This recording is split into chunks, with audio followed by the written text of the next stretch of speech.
안녕하십니까, 정관용입니다. 아직 대선 일자가 확정되지는 않았습니다만 2달이 채 남지 않았습니다. 오늘 원내 1당이고요. 현재 정당 지지도 조사에서 수위를 달리고 있는 더불어민주당의 4분 경선 후보를 모시고 토론회를 펼치도록 하겠습니다. 지금부터 90분 동안의 토론회를 지켜보시고 과연 누가 더불어민주당의 후보로 가장 적합한지 여러분의 판단에 도움이 되기를 기대해 보겠습니다. 오늘 토론회는 더불어민주당이 주관하고 KBS가 주간 방송사로 중계하며 MBC, SBS, OBS, YTN이 공동으로 방송하고 있습니다. 그리고 KBS 홈페이지, 페이스북, 다음 카카오, 네이버를 통해서도 생중계됩니다.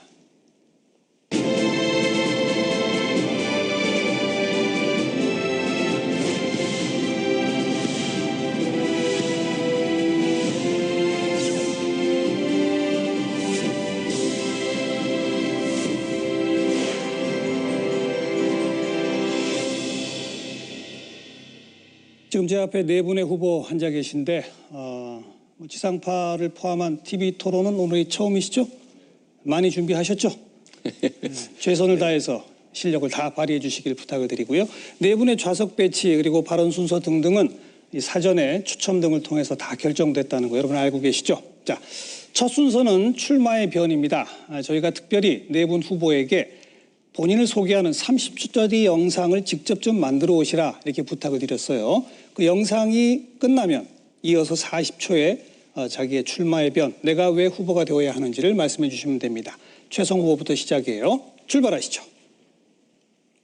김대중 정부 청와대 행정관으로 남북 정상회담을 성사시키고 IMF 외환위기 극복에 주역인 저 최성, 북핵, 사드, 중국의 압박, 위기에 대한민국호를 구조하겠습니다.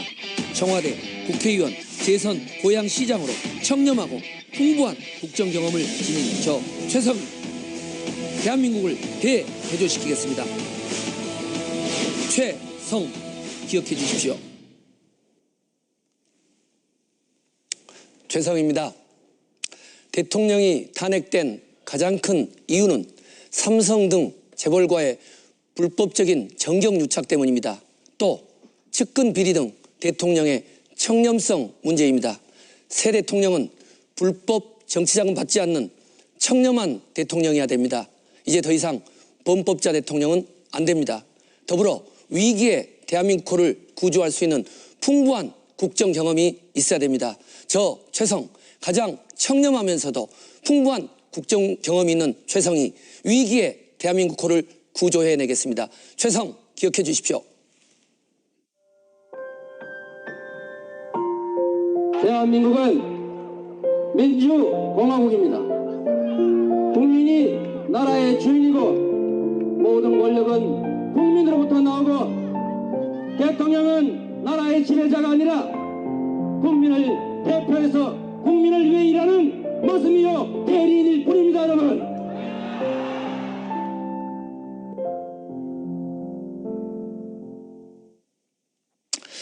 네, 국민 여러분, 찬겨울에 대통령 탄핵을 위해서 정말 애쓰셨습니다. 국민이 이겼습니다. 정치인이 탄핵한 것이 아니라 우리 국민이 했습니다. 여러분 진정 무엇을 원하십니까? 권력자의 교체, 대통령의 교체를 원하십니까? 아닙니다. 바로 그렇습니다. 우리의 삶이 바뀌는 진정한 세상의 교체를 원합니다. 진정한 세상 교체. 모두가 공정한 기회를 누리는 그야말로 평등한 공정한 나라, 우리가 진정 원하는 나라 아니겠습니까? 이재명은 평생 공정한 나라를 위해서 애써왔습니다. 저 이재명을 기대해 주십시오. 민심이 헌법이었습니다. 나라가 어려울 때마다 나라를 구한 것은 국민이었습니다.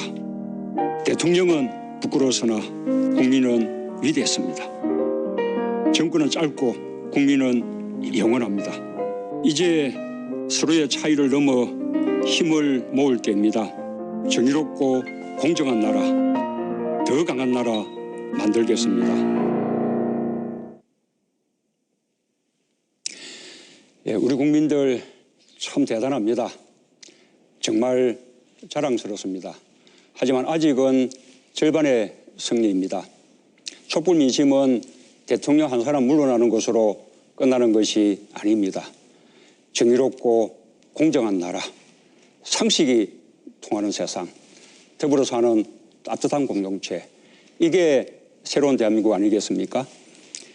정권 교체로 가능합니다. 저 문재인이 자랑스러운 국민들과 함께 만들어 나가겠습니다. 저 문재인은 준비되어 있습니다. 감사합니다.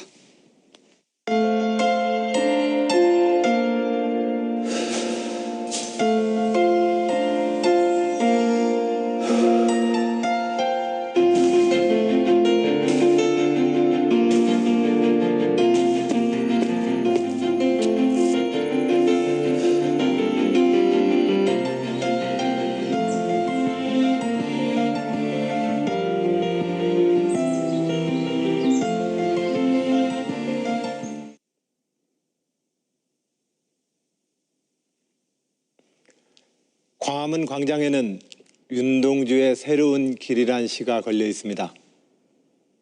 어제도 가고 오늘도 갈 나의 길, 새로운 길. 그렇습니다. 이제 대한민국은 한 번도 가보지 않은 새로운 길을 가야 합니다. 더 이상 국론 분열과 대립으로는 정권 교체도 새로운 시대 교체도 이룰 수 없습니다. 탄핵을 위해 달려온 100일만큼 새로운 시대 교체, 새로운 대한민국의 길에 저 안희정이 앞장서겠습니다. 정권 교체 그 이상의 가치 안희정입니다. 네, 네 분 후보의 동영상 비교해보는 것도 참 흥미로운 그런 비교가 됐습니다. 자, 오늘은 공통 질문이 전후반부에 2개씩 준비가 되어 있고요. 그 중간에 이제 검증 토론, 또 주도권 토론 이런 것들이 있을 텐데 제가 그때그때 소개를 해드립니다. 이제 전반부 공통 질문부터 시작을 할게요. 말 그대로 제가 던지는 질문에 네 분 후보가 40초 이내로 답변하시면 되고 이번엔 안희정 후보가 첫 시작 순서입니다.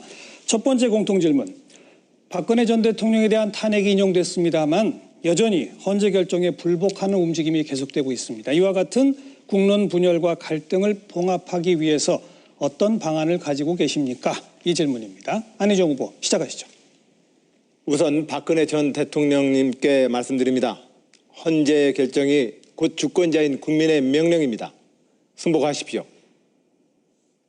저는 국민 통합을 이루기 위해 대연정을 주장했습니다. 대통령의 파면이라는 불행한 역사를 되풀이하지 않으려면 무엇을 해야 하겠습니까? 적폐를 청산하고 국가개혁을 완수해야 합니다. 그런데 개혁을 하려면 강력한 수단이 있어야 합니다. 국회에서 개혁 입법을 처리할 때마다 촛불을 들어달라고 할 수는 없지 않겠습니까? 대연정만이 국민 통합과 국가개혁의 유일한 수단입니다. 네, 다음 최성 후보. 첫째, 대통령부터 정치인부터 국민 통합을 위해서 모범을 보여야 됩니다. 정치권이 대선 후보가 분열을 조장하는데 어떤 국민이 따라오겠습니까? 둘째, 대통합 없이 국가 발전 없습니다. 하지만 당장의 대권력 때문에 원칙 없이 박근혜 국정농단 세력과의 연립 청구를 추진하는 것은 진정한 통합이 아니어서 반대합니다. 야 3당과 공동 개혁정부를 구성해서 개혁적 통합을 추진하겠습니다. 청와대 있을 때나 국회 있을 때나 재선 고양시장으로 있는 동안 항상 보수와 함께 초당적 행보를 해온 최성희 대통합의 시대를 일궈내겠습니다. 이재명 후보. 통합과 봉합은 다릅니다. 국가는 통합되는 것이 맞습니다. 그러나 그 통합이라고 하는 것은 공정한 경쟁 질서 속에서 모든 사람이 공정한 기회를 누리고 함께 살아갈 수 있을 때 진정으로 통합되는 것입니다. 범죄자들과 함께 살 수는 없습니다. 도둑대를 이웃으로 두고 어떻게 통합합니까? 지금은 도둑대 두목 한 명이 잡힌 정도에 불과합니다. 우리가 건강한 삶을 살기 위해서는 암이 걸리면 수술해야 합니다. 고통스럽더라도 암과 동거할 수는 없는 것입니다. 통합의 이름으로 지금까지 수없이 많은 범죄자들을 용서해 왔습니다. 그게 우리의 진정한 통합을 가로막았습니다. 청산이고 통합입니다. 문재인 후보. 저는 정치인들끼리 모이는 것이 통합이라고 생각하지 않습니다. 국민을 편가르지 않는 나라. 어떤 국민은 혜택받고 어떤 국민은 배제되고 어떤 지역은 잘 나가고 어떤 지역은 차별받는 일 없는 공정하고 정의로운 세상이 되면 그것이 바로 국민통합입니다. 대기업과 중소기업 차별 없고 비정규직과 정규직 차별 없고 남녀 차별 없는 것이 바로 국민통합입니다. 평화로운 광장의 힘이 통합의 힘입니다. 대통령이 국민과 소통하고 함께 할 때 국민통합이 이루어질 것입니다. 네. 자, 두 번째 공통질문 바로 들어가겠습니다. 이 새로운 국가 리더십에 대한 국민의 갈망이 참 많습니다. 여론조사 등등을 통해서 저희가 4가지 키워드를 꼽아봤는데요. 이번에 이제 문재인 후보부터 시작인데요. 4가지 키워드 중에 나는 뭐 이거 다 잘하겠다는 안 됩니다. 하나만 꼽으신다면 뭘 꼽겠는지 먼저 답변해 주시고 그 이유를 40초 동안 설명하시면 돼요. 문재인 후보는 공정과 청렴, 경제, 안보, 소통과 통합 이 4가지 중에서 뭘 꼽으시겠습니까? 저는 경제 민생 선택하겠습니다. 경제 대통령 40초입니다. 예, 저는 무엇보다 경제와 민생 문제를 해결할 수 있는 더 준비된 후보입니다. 우리나라는 상위 10%가 전체 소득의 50%를 가져가고 하위 90%가 나머지 절반을 나누어 가지는 구조입니다. 그러니 대다수 중산층과 서민들은 살기가 힘들고 경제도 더 이상 성장하지 않게 되었습니다. 민생을 살려서 내수를 살려야만 우리 경제가 살아날 수 있습니다. 그러려면 우리 경제를 더 공정하고 더 평등하게 만들어야 합니다. 그 근본은 역시 일자리입니다. 저는 일자리 문제를 해결하는 일자리 대통령이 되겠습니다. 네. 다음은 안희정 후보 4가지 중에 키워드는 저는 소통과 통합을 선택하겠습니다. 통합 대통령 40초입니다. 저는 소통과 통합을 가장 잘할 후보입니다. 이제 새로운 대한민국을 향해 진보와 보수의 대립, 뺄셈의 정치를 극복합시다. 낡은 진영 논리를 뛰어넘어 국민을 단결시킵시다. 저는 충청남도 도정에서 여소야대를 극복하고 이미 통합의 정치를 성공시켰습니다. 소통과 통합의 정치로 도정 지지율 전국 1위를 달리고 있습니다. 여론조사마다 가장 높은 호감도와 안정감을 얻고 있습니다. 저 안희정, 소통과 통합의 리더십으로 5천만의 대통령이 되겠습니다. 네. 최성 후보는 키워드가 안보 택하겠습니다. 안보 대통령 40초입니다. 안보 문제는 국가 위기관리 경험이 있는 전문가가 해결할 수 있습니다. 초보 운전자나 인기성 발언만을 남발하는 아마추어는 큰일 납니다. 외교 안보는 국내 정치와 다릅니다. 저는 대학에서 외교 안보를 가르쳤고 청와대와 국회에서 중대한 국가 안보를 책임졌습니다. 남북 접경적인 고양시에서는 통일한국의 실리콘밸리 프로젝트도 추진하고 있습니다. 둘째, 안보는 국민 생명과 민생 경제와 직결되어 있습니다. 역사적인 남북 정상회담을 성사시켰던 저 최성이 대한민국의 안보의 토대 위에서 평화 정착을 일괄 타결해내겠습니다. 네. 이재명 후보는 키워드 저는 경제 문제를 선택했습니다. 경제 대통령 네. 시작하시죠. 40초입니다. 우리나라의 격차가 그야말로 나라 발전을 가로막고 모든 국민들에게 기회를 뺏고 있다는 건 누구나 알고 있는 사실입니다. 저는 이 불평등을 해소하고 경제가 새로 살아나는 길로 기본소득 제도를 도입하려고 합니다. 국가 예산이 400조입니다. 그중에 대통령이 재량으로 쓸 수 있는 돈이 142조 원입니다. 이 중에 28조 원으로 우리 국민 2,800만 명, 65세 이상 노인, 장애인, 29세 이하 청년, 농어민들에게 100만 원씩을 지급하되 이것을 지역화폐로 지급합니다. 이를 지역화폐로 지급하면 동네 골목이 살아나고 자영업자도 살고 경제 성장의 마중물 역할을 할 수 있게 됩니다. 공정한 세상이 공정한 경제를 만듭니다. 네. 4가지 키워드 가운데 공정과 청렴은 아무도 안 고르셨는데 그건 뭐 4분 다 기본이다 이런 뜻이겠죠? 그렇게 이해도 되겠습니까? 그렇습니다. 네? 제가 원래 당연히 그걸 고를 걸 예상했을 텐데 아무튼 뭐 4분 다 기본이다 이렇게 해석하도록 하겠고요. 자, 이번 순서는 검증 토론입니다. 첫 번째 이제 이재명 후보가 검증에 오르고요. 문재인 후보부터 시작해서 30초씩 단문 질문하시면 40초 단문 답변으로 하나씩 질문하시는 겁니다. 이해하시겠죠? 이재명 후보 질문 받으실 준비 되셨어요? 네. 문재인 후보 30초 질문부터 시작하세요. 우리 이재명 후보님은 아주 명쾌하고 속이 탁 트이는 그런 사이다 발언이 유명합니다. 그런데 반대로 안정감이 없고 사회적 분열과 갈등을 증폭시킨다라는 비판도 많이 있는 것이 사실입니다. 말하자면 한쪽에 치우쳐 있다는 거죠. 그런데 집권하면 사회적 갈등을 치유하고 국민 통합을 이뤄내서 사회적 대타협을 이뤄내는 그런 의무를 짊어지게 됩니다. 우리 이재명 후보께서 갈등 치유, 국민 통합, 사회적 대타협 어떻게 해낼 수 있을지 답변을 말씀해 주십시오. 통합이란 봉합이 아닙니다. 안정감이란 철학과 가치 그리고 일관성에서 옵니다.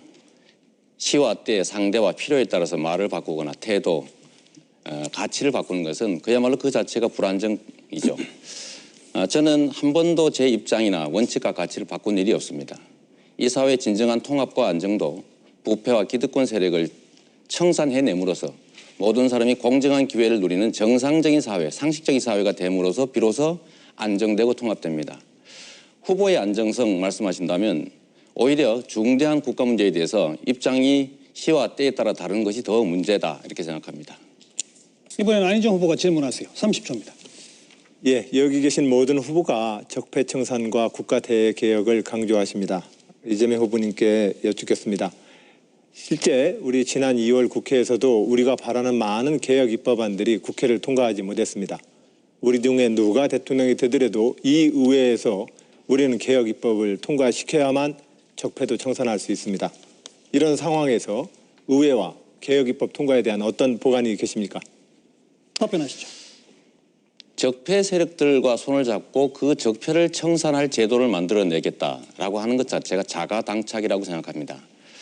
어떻게 우리 사회의 이 부패와 기득권 세력을 청산하는 과제를 그 부패와 기득권을 이용하고 있는 적폐 세력들과 손을 잡고 청산할 수 있겠습니까? 그래서 최선을 다하되 이것은 그 적폐 세력들과 손을 잡아서가 아니라 국민들과 손을 잡고 그야말로 정면 돌파해내야 됩니다. 그리고 특히 야권 연합 정권이 그래서 중요합니다. 지금 적폐 청산 세력들과 손을 잡아서 해결할 수 있는 것이 아니라 오히려 야권 연합 정권을 만들어냄으로써 비로소 개혁 동력을 만들어낼 수 있다 이렇게 생각합니다. 최성 후보 질문. 박근혜 대통령 탄핵 이후에 차기 대통령의 청렴성은 매우 중요해졌습니다. 이재명 후보께서는 본인의 페이스북에 자신은 음주운전, 무고 및 공무원 자격 사칭, 특수공무 집행 방해, 선거법 위반죄 등 전과 3범이 아니라 전과 4범이다 이렇게 밝히면서 부끄럽지 않는 내 전과를 공개합니다라고 해명하셨는데 이렇게 특별한 이유가 있으십니까? 젊은 시절에 음주운전은 제 잘못이고 이 자리를 빌어서 사과드립니다. 충분히 제재도 받았고 뉘우칩니다. 그러나 나머지 2개의 전과는 제가 이 변호사로서 시민운동가로서 이 사회의 부정부패를 청산하기 위해서 희생적으로 싸우다 생긴 일입니다. 검사 사칭은 제가 한 게 아니라 방송국 PD가 사칭해서 전화하는 것을 제가 검사 이름을 알려줬다는 이유로 누명을 쓴 겁니다. 역시 시립의료원을 만들다가 제가 정치에 입문했는데 시립의료원 설립 조례가 날치기로 폐기되는 현장을 우리 주민들이 항의하던 것을 제가 공동대표이기 때문에 책임을 진 것입니다. 저는 제 개인을 희생해가면서 우리나라의 공정사회를 위해서 부패 척결을 위해서 열심히 싸워왔던 징표로 좀 받아들여주시길 바랍니다. 아무래도 단문단답밖에 못해서 아쉬운 게 있으실 텐데 주도권 토론 시간이 있으니까요. 그때를 활용하시고. 이번에는 문재인 후보가 검증 대상에 오르시게 됐습니다. 첫 번째 질문은 안희정 후보입니다. 시작하세요. 예, 문재인 후보께서는 국가대개혁 적폐 청산의 수단으로 제가 주장한 대연정이 아닌 소연정을 말씀하셨습니다. 결국 보수 정당들과는 손을 연정을 할 수 없다는 것입니다. 그런데 그렇게 되면 국민의당이 남는데 국민의당은 또 문재인 후보와는 손을 안 잡겠다고 그러십니다. 적폐 청산 개혁 입법 어떤 보관이 있으십니까? 저는 기본적으로 적폐 청산과 사회 대개혁은 국민들의 힘으로 이루어진다고 생각합니다. 대통령이 다수의 국회의원들과 함께 해야만 개혁과 적폐 청산이 가능한 것이 아니라 국민들의 지지를 받고 동의를 받으면서 함께 나간다면 저는 야당들도 그에 대해서 저항하거나 반대할 수 없을 것이라고 생각합니다. 대연정은 소연정으로 다수파를 이룰 수 없을 때 하는 것이죠. 지금 우리 구조상으로는 야당들끼리만 함께 힘을 네. 모아도 충분히 다수당이 됐습니다. 될 수 있습니다. 최성 후보 질문. 문재인 후보께서 최근 영입한 전인범 특전사령관은 5.18 발포 명령자가 전두환 대통령이라고 생각지 않는다 해서 발언 파문으로 자진 사퇴했습니다. 고등학교 시절에 광주에서 5.18을 직접 경험한 제 입장에서는 도저히 이해할 수 없습니다. 또 최근에 측근들의 잇따른 말 실수가 이어지고 있습니다. 준비된 대통령을 표방하는 우리 문 후보님의 측근 관리, 인사검증 시스템에 큰 문제가 있는 거 아닙니까? 예, 그 전임문 장군 발언은 뭐 잘못됐다고 저도 지적했고 또 본인도 뭐 사과를 했습니다. 저는 뭐 저 자신이 5.18 때 구속되었던 사람이라 말씀을 드리고요. 5.18 정신 누구보다도 존중하고 계승하고 있다고 자부합니다. 우리가 모든 사람들이 다 완전할 수는 없습니다. 이런저런 약점들이 있습니다. 저 자신도 많은 약점을 가지고 있고요. 그러나 이런 분들이 또 함께 모여서 장점을 살려나간다면 그것이 우리 정권 교체의 밑거름이 되고 또 앞으로 또 우리 국정을 제대로 발전시켜 나갈 그런 인재 풀이 될 수 있다고 생각합니다. 이재명 후보 질문. 저는 문재인 대표님, 문 후보님께서 복지 확대를 위해서 애쓰시고 또 필요하면 증세도 하겠다는 입장 내주셨는데 동감합니다. 그래서 제가 하나 궁금한 게 있었는데요. 우리 문 후보님께서는 5세까지 아동수당을 첫째는 10만 원, 둘째 20만 원, 셋째 30만 원을 지급하고 기초연금을 10만 원 올려드리고 대상자도 80%로 확대하겠다 이렇게 말씀하셨는데요. 그런 정책 발표를 하셨더라고요. 이 정책에 드는 재원이 얼마 정도 되는지 그리고 또 한 가지는 좀 추가해서 물어보면 왜 법인세가 마지막 증세 수단이어야 하는지 제일 먼저 해야 되는 거 아닌지 네. 한번 듣고 싶습니다. 지금 우리 이재명 후보님은 일정한 연령대의 모든 국민들 2,800만 명에게 1인당 100만 원씩 그리고 또 전 국민에게 어린아이까지 또 1인당 30만 원씩 뭐 이렇게 이제 해서 총 44조 원을 쓰겠다는 것인데 저는 기본소득 보장의 취지에는 공감하지만 그렇게 일적으로 다 지급하는 것은 무리이고 계층별로 필요한 분들에게 복지를 늘려야 한다고 생각합니다. 그것이 아동수당이고 또 어르신들 기초연금을 인상하는 것이고 또 국민연금 소득 대체율을 높여나가는 것이고 청년들에게 고용 촉진 수당 지급하는 것이라고 그렇게 생각을 합니다. 네. 결국은 답을 또 자, 못 들었습니다. 법인세 부분 답 못하셨죠? 네. 이따 주도권 토론 네, 시간이 알겠습니다. 있으니까요. 지금 보니까 검증 토론은 일종의 잽을 던지는 시간이고 주도권 토론 시간이 펀치를 교환하는 시간일 것 같아요. 이번엔 안희정 후보가 검증 대상이고요. 최성 후보부터 질문. 네. 오마이뉴스의 대선 주자 검증 기사를 보면 최종 판결문을 근거로 안희정 후보는 2002년 대선 당시에 삼성 등으로부터 총 52억 원의 불법 정치 자금을 수수했고 이 돈을 개인 아파트 구입과 총선 출마 여론조사 비용 등으로 3억 6천만 원을 이용했다고 보도했습니다. 지금까지 안 후보는 당을 위한 희생이다. 개인적인 이용이 없었다라고 수차 말씀하셨는데 진실은 무엇인가요? 예, 같은 당 동지한테 그런 방식으로 질문을 받을 줄은 몰랐습니다. 예, 일부의 그 자금에 있어서 유용의 사실에 대해서는 제가 사과 말씀을 올렸습니다. 그리고 또 대선 이후에 제가 지역구 활동을 하기 위해서 받았던 개인의 정치 자금의 일부건 대선 자금과 별도의 문제입니다. 그 점에 대해서도 역시 저는 사과를 드렸고 책임을 졌습니다. 네, 마치시겠습니까? 이재명 후보 질문입니다. 네, 복지 확대는 경제 성장의 새로운 기초가 된다는 게 IMF 같은 국제금융기관의 권장사항입니다. 저는 모든 국민에게 국토 보유세를 15조 원 가량 걷어서 전 국민에게 30만 원 정도를 전액 되돌려주는 정책을 준비하고 있습니다. 이 정책에 대해서 우리 안희정 후보께서는 여전히 복지는 공짜나 또는 낭비 뭐 이런 쪽으로 생각하시는지 한번 의견을 묻고 싶습니다. 복지 정책에 대해서 저는 공짜밥이라고 이야기하지 않았습니다. 다만 이재명 후보님이 말씀하시는 기본소득제에 들어가는 43조 원이면 우리가 더 지금 시급하게 써야 될 많은 사회복지 영역이 있다.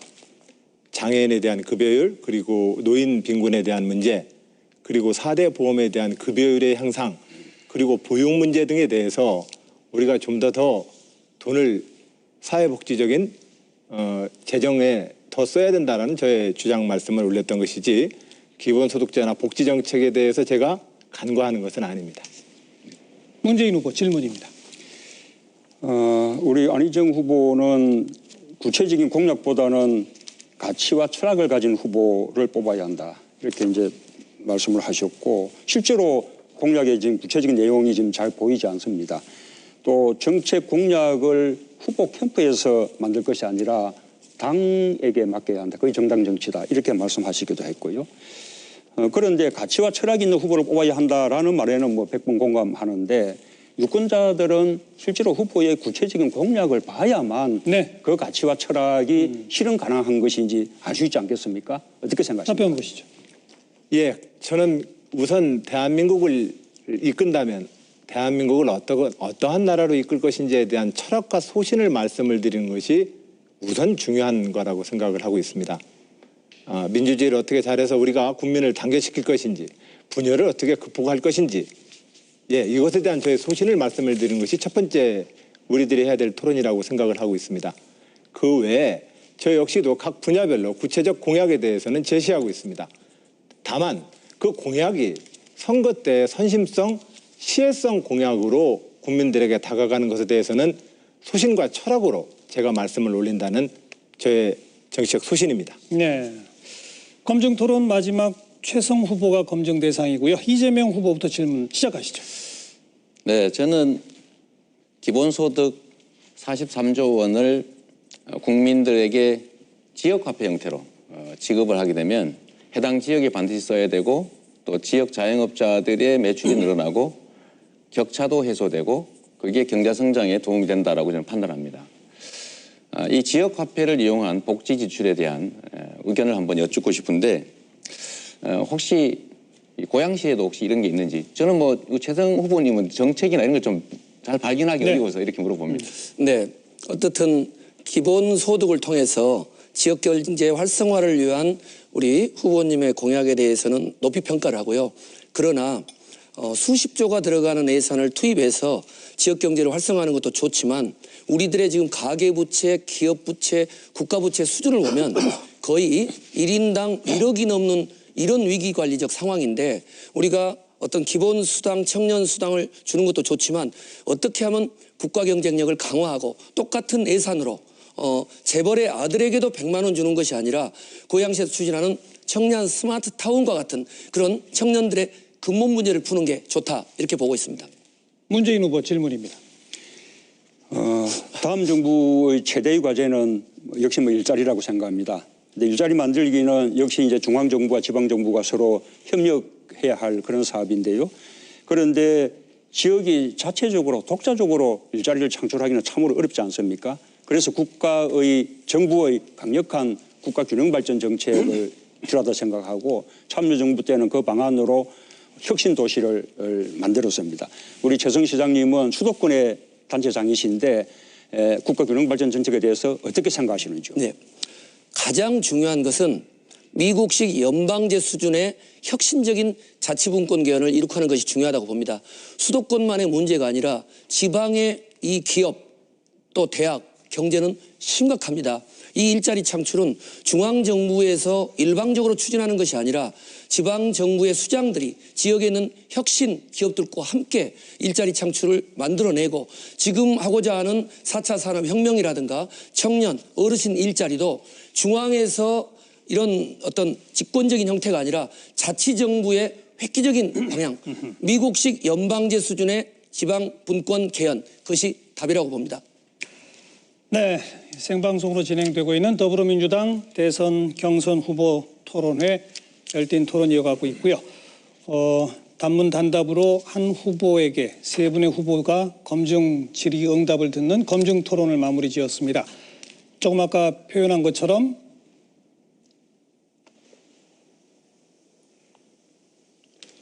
안희정 후보께서 저한테 질문할 게 하나 더 남은 것 마지막 같습니다. 질문이 남아있었나요? 예, 지금 남았습니다. 제가 갑자기 순서를 까먹었습니다. 시청자 여러분께 또 네 분 후보께 정중히 사과드리고요. 안희정 후보께도 또 한 번 사과드리고요. 아니, 아닙니다. 30초 질문 시작하세요. 예, 최성 후보님께 마지막으로 제가 질문 올리겠습니다. 다음번 정부에서 연정을 해야 합니까? 이런 여론조사를 했을 때 국민의 압도적인 다수 70% 이상의 연정은 필요하다 이렇게 말씀을 하셨습니다. 국가 위기 극복을 위해서 안정된 정치 세력 또는 의회의 협치와 타협의 정치가 필요하기 때문입니다. 김대중 대통령 역시 DJP 연합을 통해서 외환 위기를 극복했습니다. 네. 어떻게 생각하십니까? 네, 우리 안희정 후보께서는 끝까지 연정으로 몰아가시는데 연정과 협치는 다르고요. 다른 제 정당과의 협치와 연대는 좋지만 대연정을 하는 경우는 연립 정부를 구성하는 겁니다.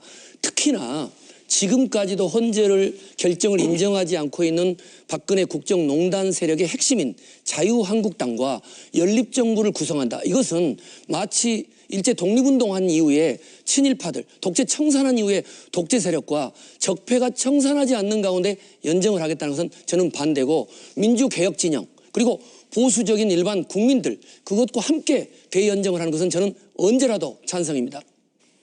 네, 이제 이번 토론의 하이라이트라고 할 수 있는 주도권 토론 시간이고요. 주도권 토론의 첫 번째 출발은 최성 후보가 시작하게 됩니다.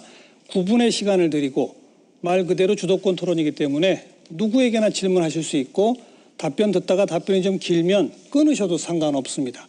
너무 야박하게 하시면 저한테 끊김을 당하니까 그것만 유의하시면 되고요. 다만 세 분 질문 후보한테 그래도 꼭 하나씩은 질문을 하셔야 되기 때문에 마지막 한 2분이 채 안 남은 시간인데 한 분한테만 계속 하고 계시면 그때 제가 잠깐 제지해 들어가도록 하겠습니다. 최성 후보가 좀 모범적으로 주도권 토론을 이끌어가 봐 주시길 부탁드리고요. 9분 시작하세요. 네, 안 후보님.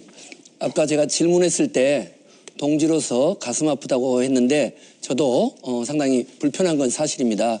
그러나 이번 대선은 박근혜 대통령 탄핵 이후에 치루어지는 청렴성에 대한 검증이고 삼성 등 정경 유착 또 여러 가지 청렴성이 워낙 중요하기 때문에 동지면서 또 가족이기 때문에 이 경선 과정에서 그것을 철저히 검증하지 않으면 무지막지한 자유한국당 세력들이 본선에서 검증할 것입니다. 지금 우병우 전 민정수석 같은 경우도 과거에 이런 삼성 비자금 수사다 또 안대희 전 중앙중수부장 이런 분들이 우리 더불어민주당의 청렴성, 도덕성 이런 부분을 주목할 거기 때문에 그런 점에서 조금 더 사감이 있는 것이 아니라 여기서 확실하게 검증하고 가자 하는 취지입니다. 또 과거 박근혜, 이명박 두 후보의 경선 검증 때 철저히 박근혜 후보의 도덕성, 최태민 목사의 문제가 검증됐더라면 오늘과 같은 국가적인 불행은 없었을 거라는 점이니까 그런 저의 중심을 이해해 주시기 바랍니다. 그래서 지난 2차 토론회 때 저는 제 개인의 범죄 수사 경력 증명서 또 병적 증명서, 재산 신고서 등등을 공개를 했던 겁니다. 한 가지 질문을 드리면 이번에 어떻든 오마이뉴스에 나와 있는 검증팀에서 우리 안희정 후보에 대한 불법 정치자금 내역 이런 부분들을 검증하면서 개인적인 유용이 있었다. 분명히 명기를 하고 있는데 오늘도 지금 말씀을 들어보면 다른 인터뷰에서는 개인 유용은 없었다. 당에 희생됐다. 어떤 게 사실인 겁니까? 예, 제가 아까 동지로서 유감스럽다는 말씀을 올렸던 것은 그런 깊은 애정을 가지고 질문을 주셨는데 제가 또 동지로서 유감이라고 했던 말이 아니, 또 신뢰가 그 말씀은 됐었나 드렸고 봅니다. 어찌됐든요. 이 정치자금 이 결과에 있어서 예. 개인적 유용이 예. 있었느냐 없었느냐는 것은 앞으로 우리가 예. 대선 치르는데 아주 중요한 문제인 거죠. 그래서 제가 그 말씀을 올리겠습니다. 제가 50여 원의 그 대선 자금 전체가 제가 어떤 유용했다라고 표현하는 것처럼 들리기 때문에 제가 유감이라는 말씀을 드렸습니다. 제가 2003년도 저의 집을 이사하는 과정에서 일시 네. 변통을 했던 건 사실입니다. 네, 그 해명 내용을 예. 제가 알고 있습니다. 예, 그것은 다 이미 그러면 예. 오마이뉴스에서 예. 나온 네. 최종 판결문을 보고한 그 내용 보셨습니까? 오마이뉴스 기사를? 못 봤습니다. 아직도 못 보셨어요? 네. 어떻게 그걸 못 보실 수 있나요? 그러면 그 내용은 명백한 허위사실이에요. 왜냐하면 최종 판결문을 보고 쓴 내용입니다. 예. 그러면 제가 지난번 2차 토론을 이야기했던 이 최종 판결문을 공개를 하자고 해서 저는 공개를 했는데 당과 또는 뭐 국민들 앞에 공개를 하실 용의는 있으십니까? 최종 판결문은 이미 다 공개돼 있습니다. 네? 다 돼 있습니다. 네, 그러니까 예, 그걸 다돼 공개할 있습니다. 용의가 있다는 거죠? 이미 다 돼 있습니다. 다 돼 있고 2010년, 14년 제 도지사 선거할 때도 이미 다 공개돼 있던 사실입니다. 네. 다만 이번에 그 기사의 앞뒤 맥락에 대해서는 그 오마이뉴스의 기사가 적절하거나 객관적 사실에 좀 어긋나는 사실이 있어서 저희들도 좀 확인하고 있다는 말씀을 근데 올립니다. 아까는 보지 않으셨다고 그러셨잖아요.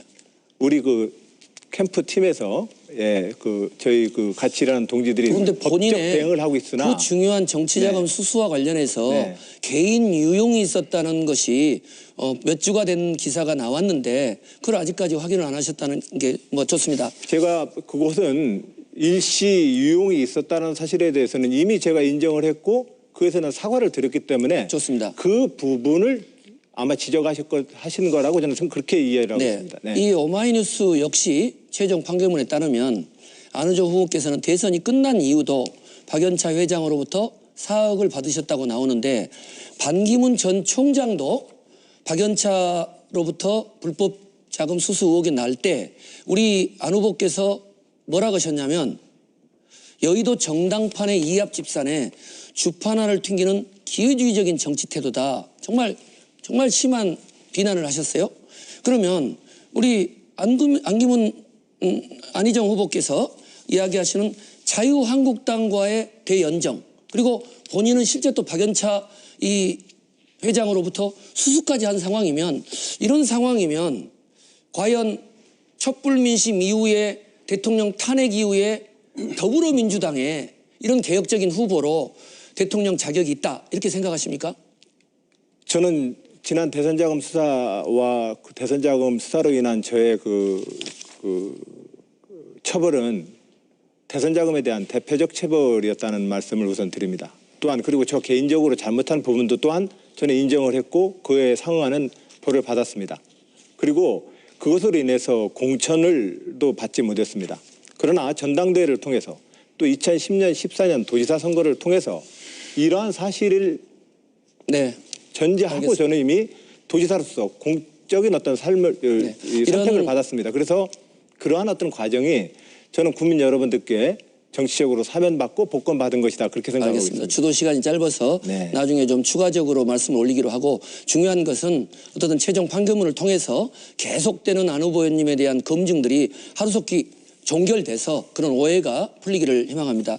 이재명 후보님 페이스북에 띄운 글 또 오늘 말씀 잘 들었는데 이재명 후보님이 시장으로 계시는 성남시는 작년 초에 음주운전을 한 번만 하더라도 이걸 5대 비위 행위로 발표하면서 승진 제외 보직 박탈을 하시겠다고 하셨고 이 공직사회는 음주운전만 해도 또 시의원 공천 때만 해도 작은 범법 행위가 돼도 이게 이 공천에서 탈락하고 또 장관 청문회 할 때는 표절만 나와도 이 장관 인준이 거부되는데 우리 이재명 후보님 이 음주운전을 포함해서 이 전과 또 논문 표절 이런 부분에 대해서 이렇게 너무 당당하게 이야기를 하시는 걸 보면 자신에게는 너무 관대하고 타인에게는 너무 가혹한 것 아닌가. 남이 하면은 불륜이고 자신이 하면 로맨스냐 이런 이야기들이 많이 하는데 어떻게 생각하십니까?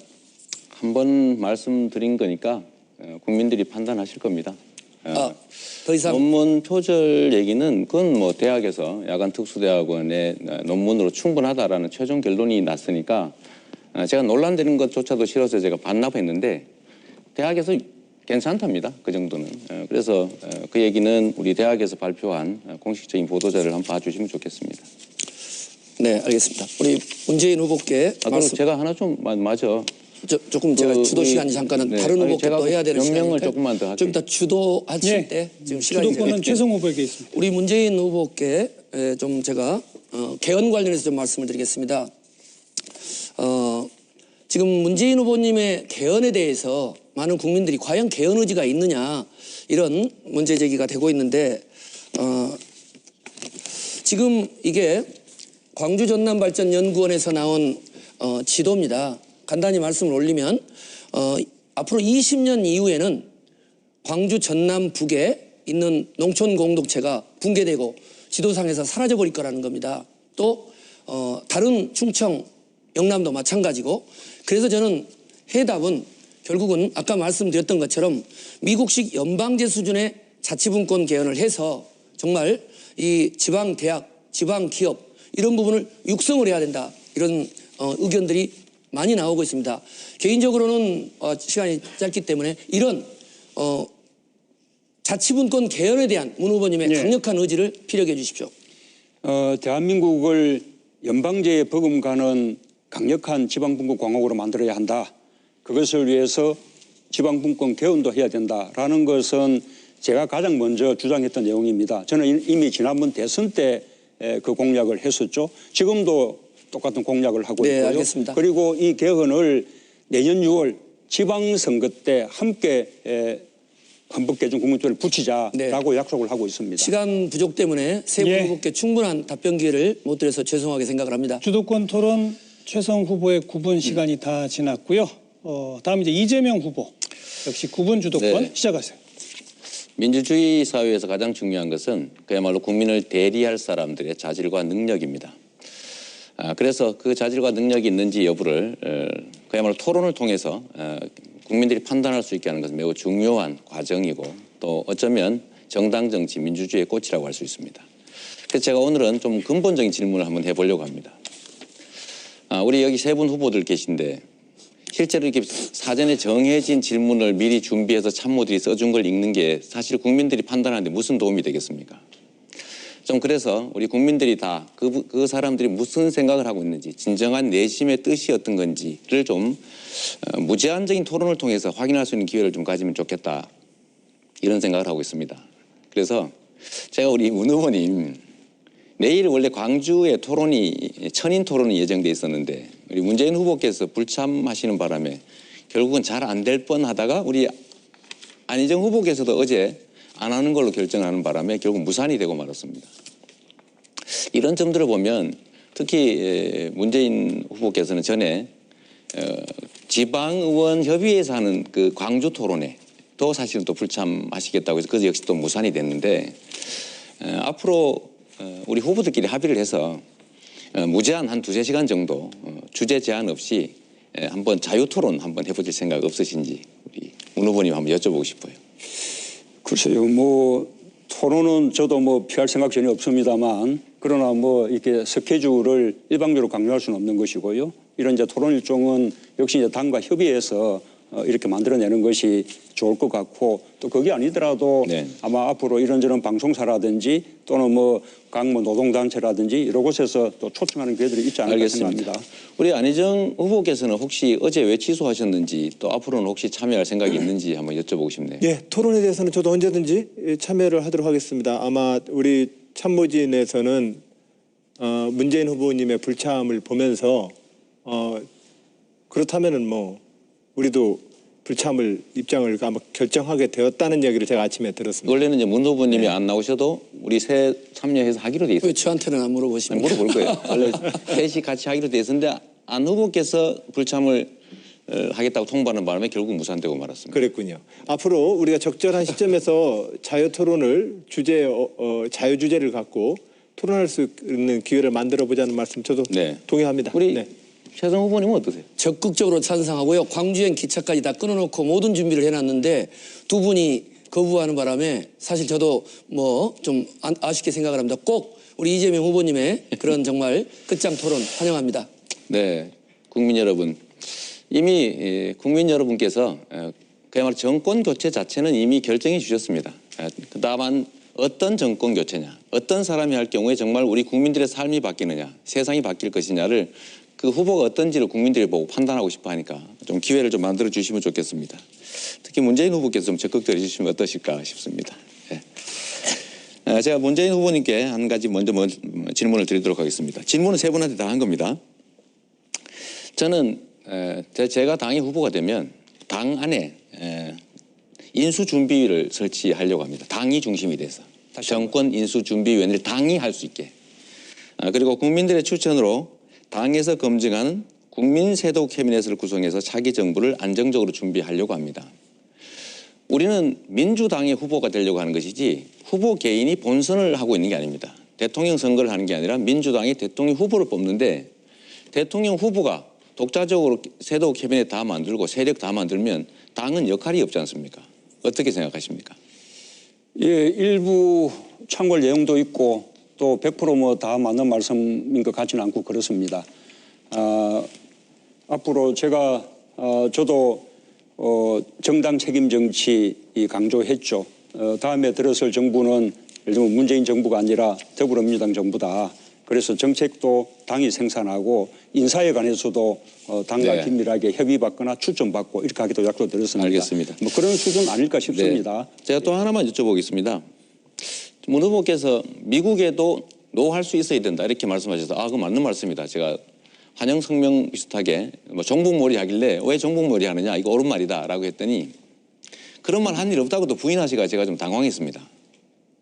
근데 원래 미국이든 중국이든 국익에 반하는 요구라면 노할 수 있어야 되는 정도가 아니라 노해야 되는 거 아닙니까?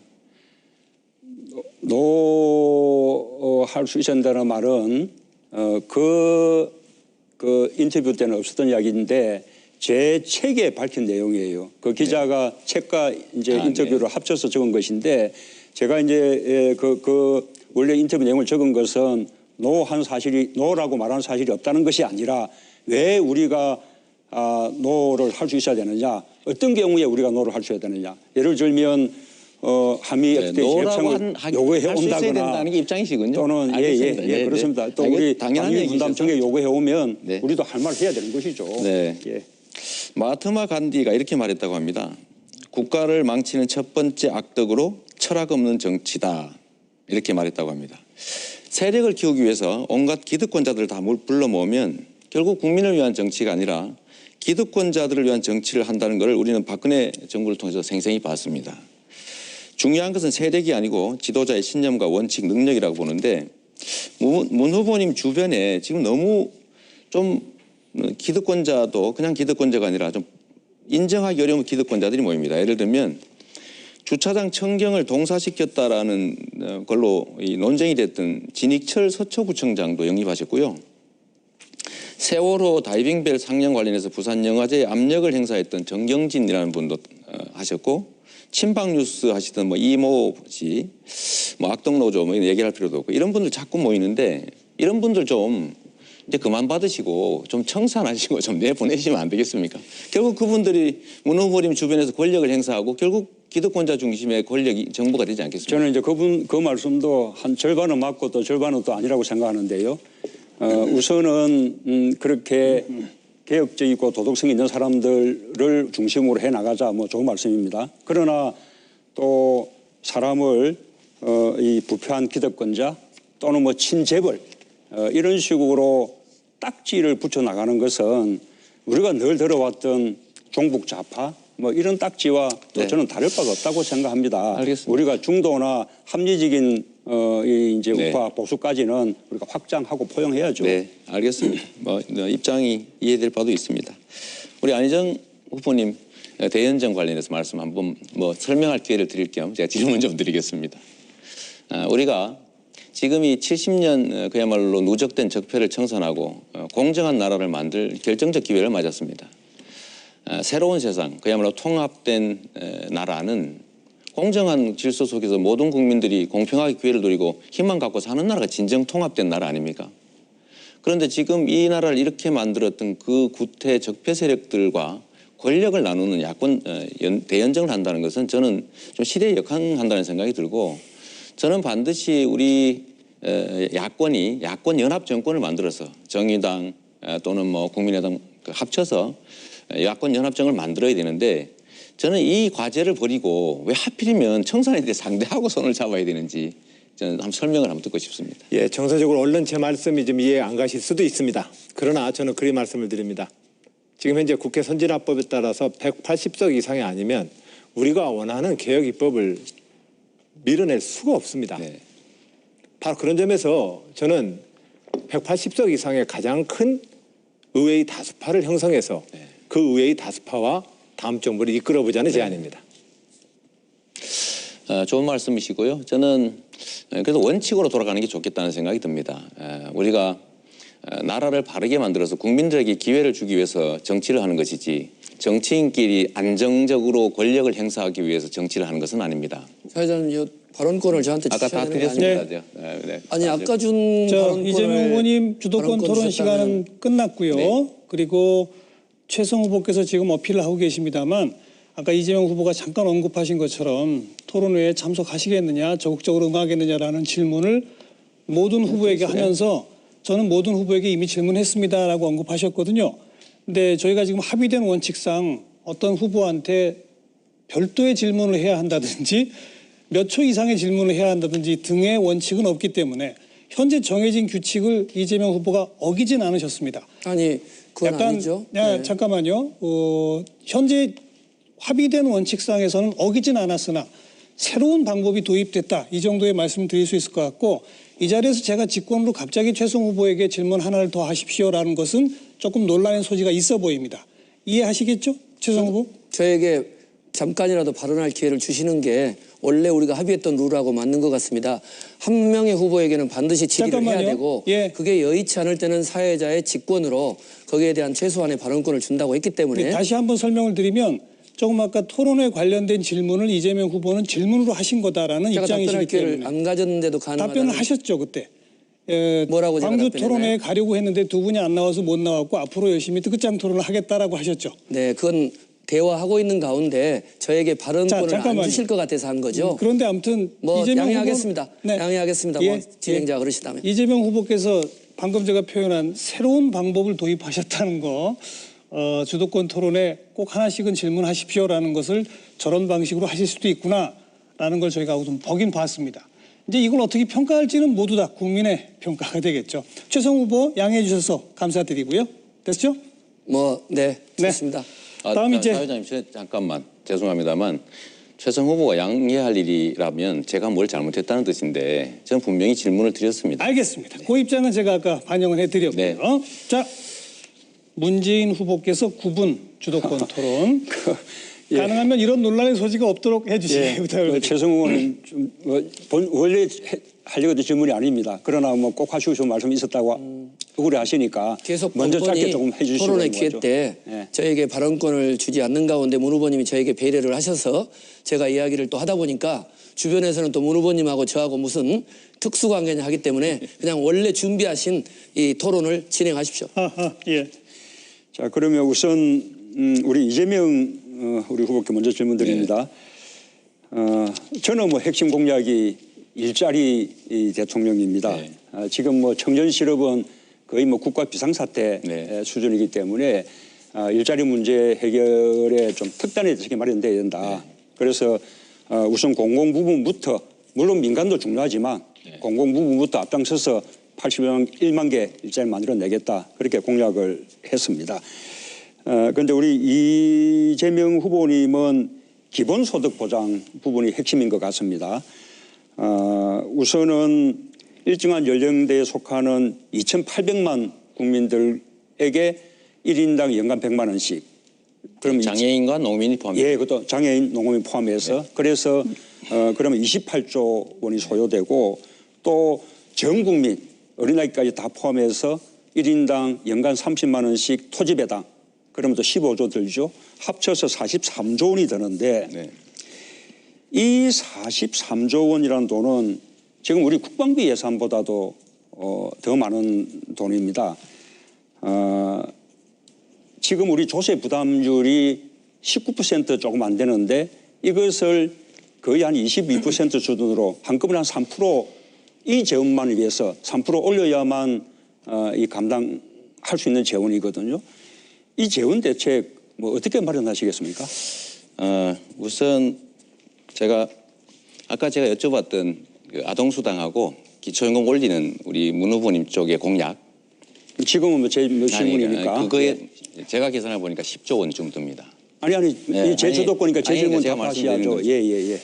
기본소득은 장애인, 29세 이하 청년, 아동, 학생들, 그다음에 노인, 장애인, 농민들이 대상이기 때문에 취약계층들입니다.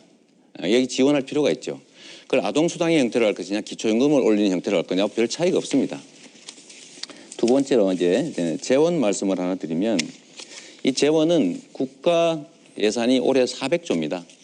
이 400조 예산 중에 대통령 재량 예산이 142조 원 아까 말씀드렸던 것처럼 그리고 이 142조 원도 그야말로 이걸 토목 예산에 쓸 것이냐 아니면 과거처럼 자원 외교, 이런 자원 비리 외교 이런 데 쓸 것이냐 선택할 수가 있는 건데 7% 정도의 부담이기 때문에 충분히 만들어낼 네, 수가 있어요. 재량 예산을 충분히 네. 활용하겠다. 15조 좋습니다. 원은 하나만 더. 국토 보유세로 만들어서 전액 돌려주는 거기 때문에 새로운 부담은 아니죠. 그런 이제 재원 대책 중에 하나로 역시 이제 법인세 인상 이렇게 이제 강조하시면서 지금 우리 법인세 최고 세율이 22%인데 네. 그것을 한꺼번에 8% 올려서 30%로 높이겠다 이렇게 지금 공약하시거든요. 그런데 그렇게 한꺼번에 급격하게 1, 2%도 아니고 한꺼번에 8%나 법인세를 인상하게 되면 우리 기업들이 감당할 수 있겠습니까? 우선 기본소득은 법인 재원 마련 중에 기존 예산을 조정하는 것이기 때문에 증세와는 관계가 없습니다. 그런데 다른 복지정책이나 중소기업 지원이나 일자리 이런 것들을 만들어내기 위해서는 새로운 재원이 필요한데 모든 기업을 대상으로 하는 게 아니라 500억 이상의 영업이익을 내는 440개 기업만 500억 이상 몫에 대해서 증세해야 된다 그런 뜻이고 예, 하나 좋습니다. 더 말하면 이 증세를 하는 것이 기업들한테 뭘 뺏는 게 아니라 우리나라가 불평등 때문에 돈이 대기업 재벌에 쌓이기 때문에 경제가 침체가 되고 있어서 그걸 해결하기 위해서는 과도하게 감세된 걸 좀 회수해서 예, 복지 정책을 좋습니다. 통해서 예, 경제 성장을 좀 만들어내야 된다 그 말씀. 충분한 답변 시간 드린 것 같고요. 저도 이재명 후보님처럼 이 복지를 강화해야 한다는 데는 동의를 하고요. 그러나 그렇게 일률적으로 거의 모든 전 국민에게 1인당 얼마씩 이렇게 이제 하는 부분은 저는 조금 재원상 감당하기가 어렵고 그런 재원이 있다면 일자리 만드는 데 사용하는 것이 보다 더 우리 경제를 살리는 근본 대책이다라는 말씀을 우선 드리고 싶습니다. 제가 여기 우선 잠깐만, 안희정 네. 됐습니다. 아니, 저번에도 우리 대표님께서 한번 이건 제 똑같이 의견, 주도권은 문재인 후보에게 있습니다. 자, 우리 안희정 후보님은 아까 대연정 질문을 먼저 했기 때문에 좀 답답식으로 좀 정리하고 넘어가고 싶은 것이 우리 안희정 후보는 정당 정치 강조하잖아요. 그런데 대연정 우리 더불어민주당의 당론이 아니지 않습니까? 대다수 우리 더불어민주당의 의원들이나 그다음에 또 우리 당원들 지지자들은 반대하고 있는데 그러면서 정당 정치 주장하는 것은 좀 모순 아니고 독단적인 주장이라고 생각하지 않나요? 네, 그렇게 보실 수도 있는데 저는 그렇게 생각하지 않습니다. 우선은 이 대연정은 내각 구성에 있어서의 대통령의 인사권을 의회와 함께 논의하겠다고 하는 것이기 때문에 당선자 입장에서 정당에 제안할 수 있는 내용이라고 생각합니다. 또한 두 번째로 이 대연정은 정당이 중심이 되어서 의회 내 정책과 공약을 넣고 논의하는 것입니다.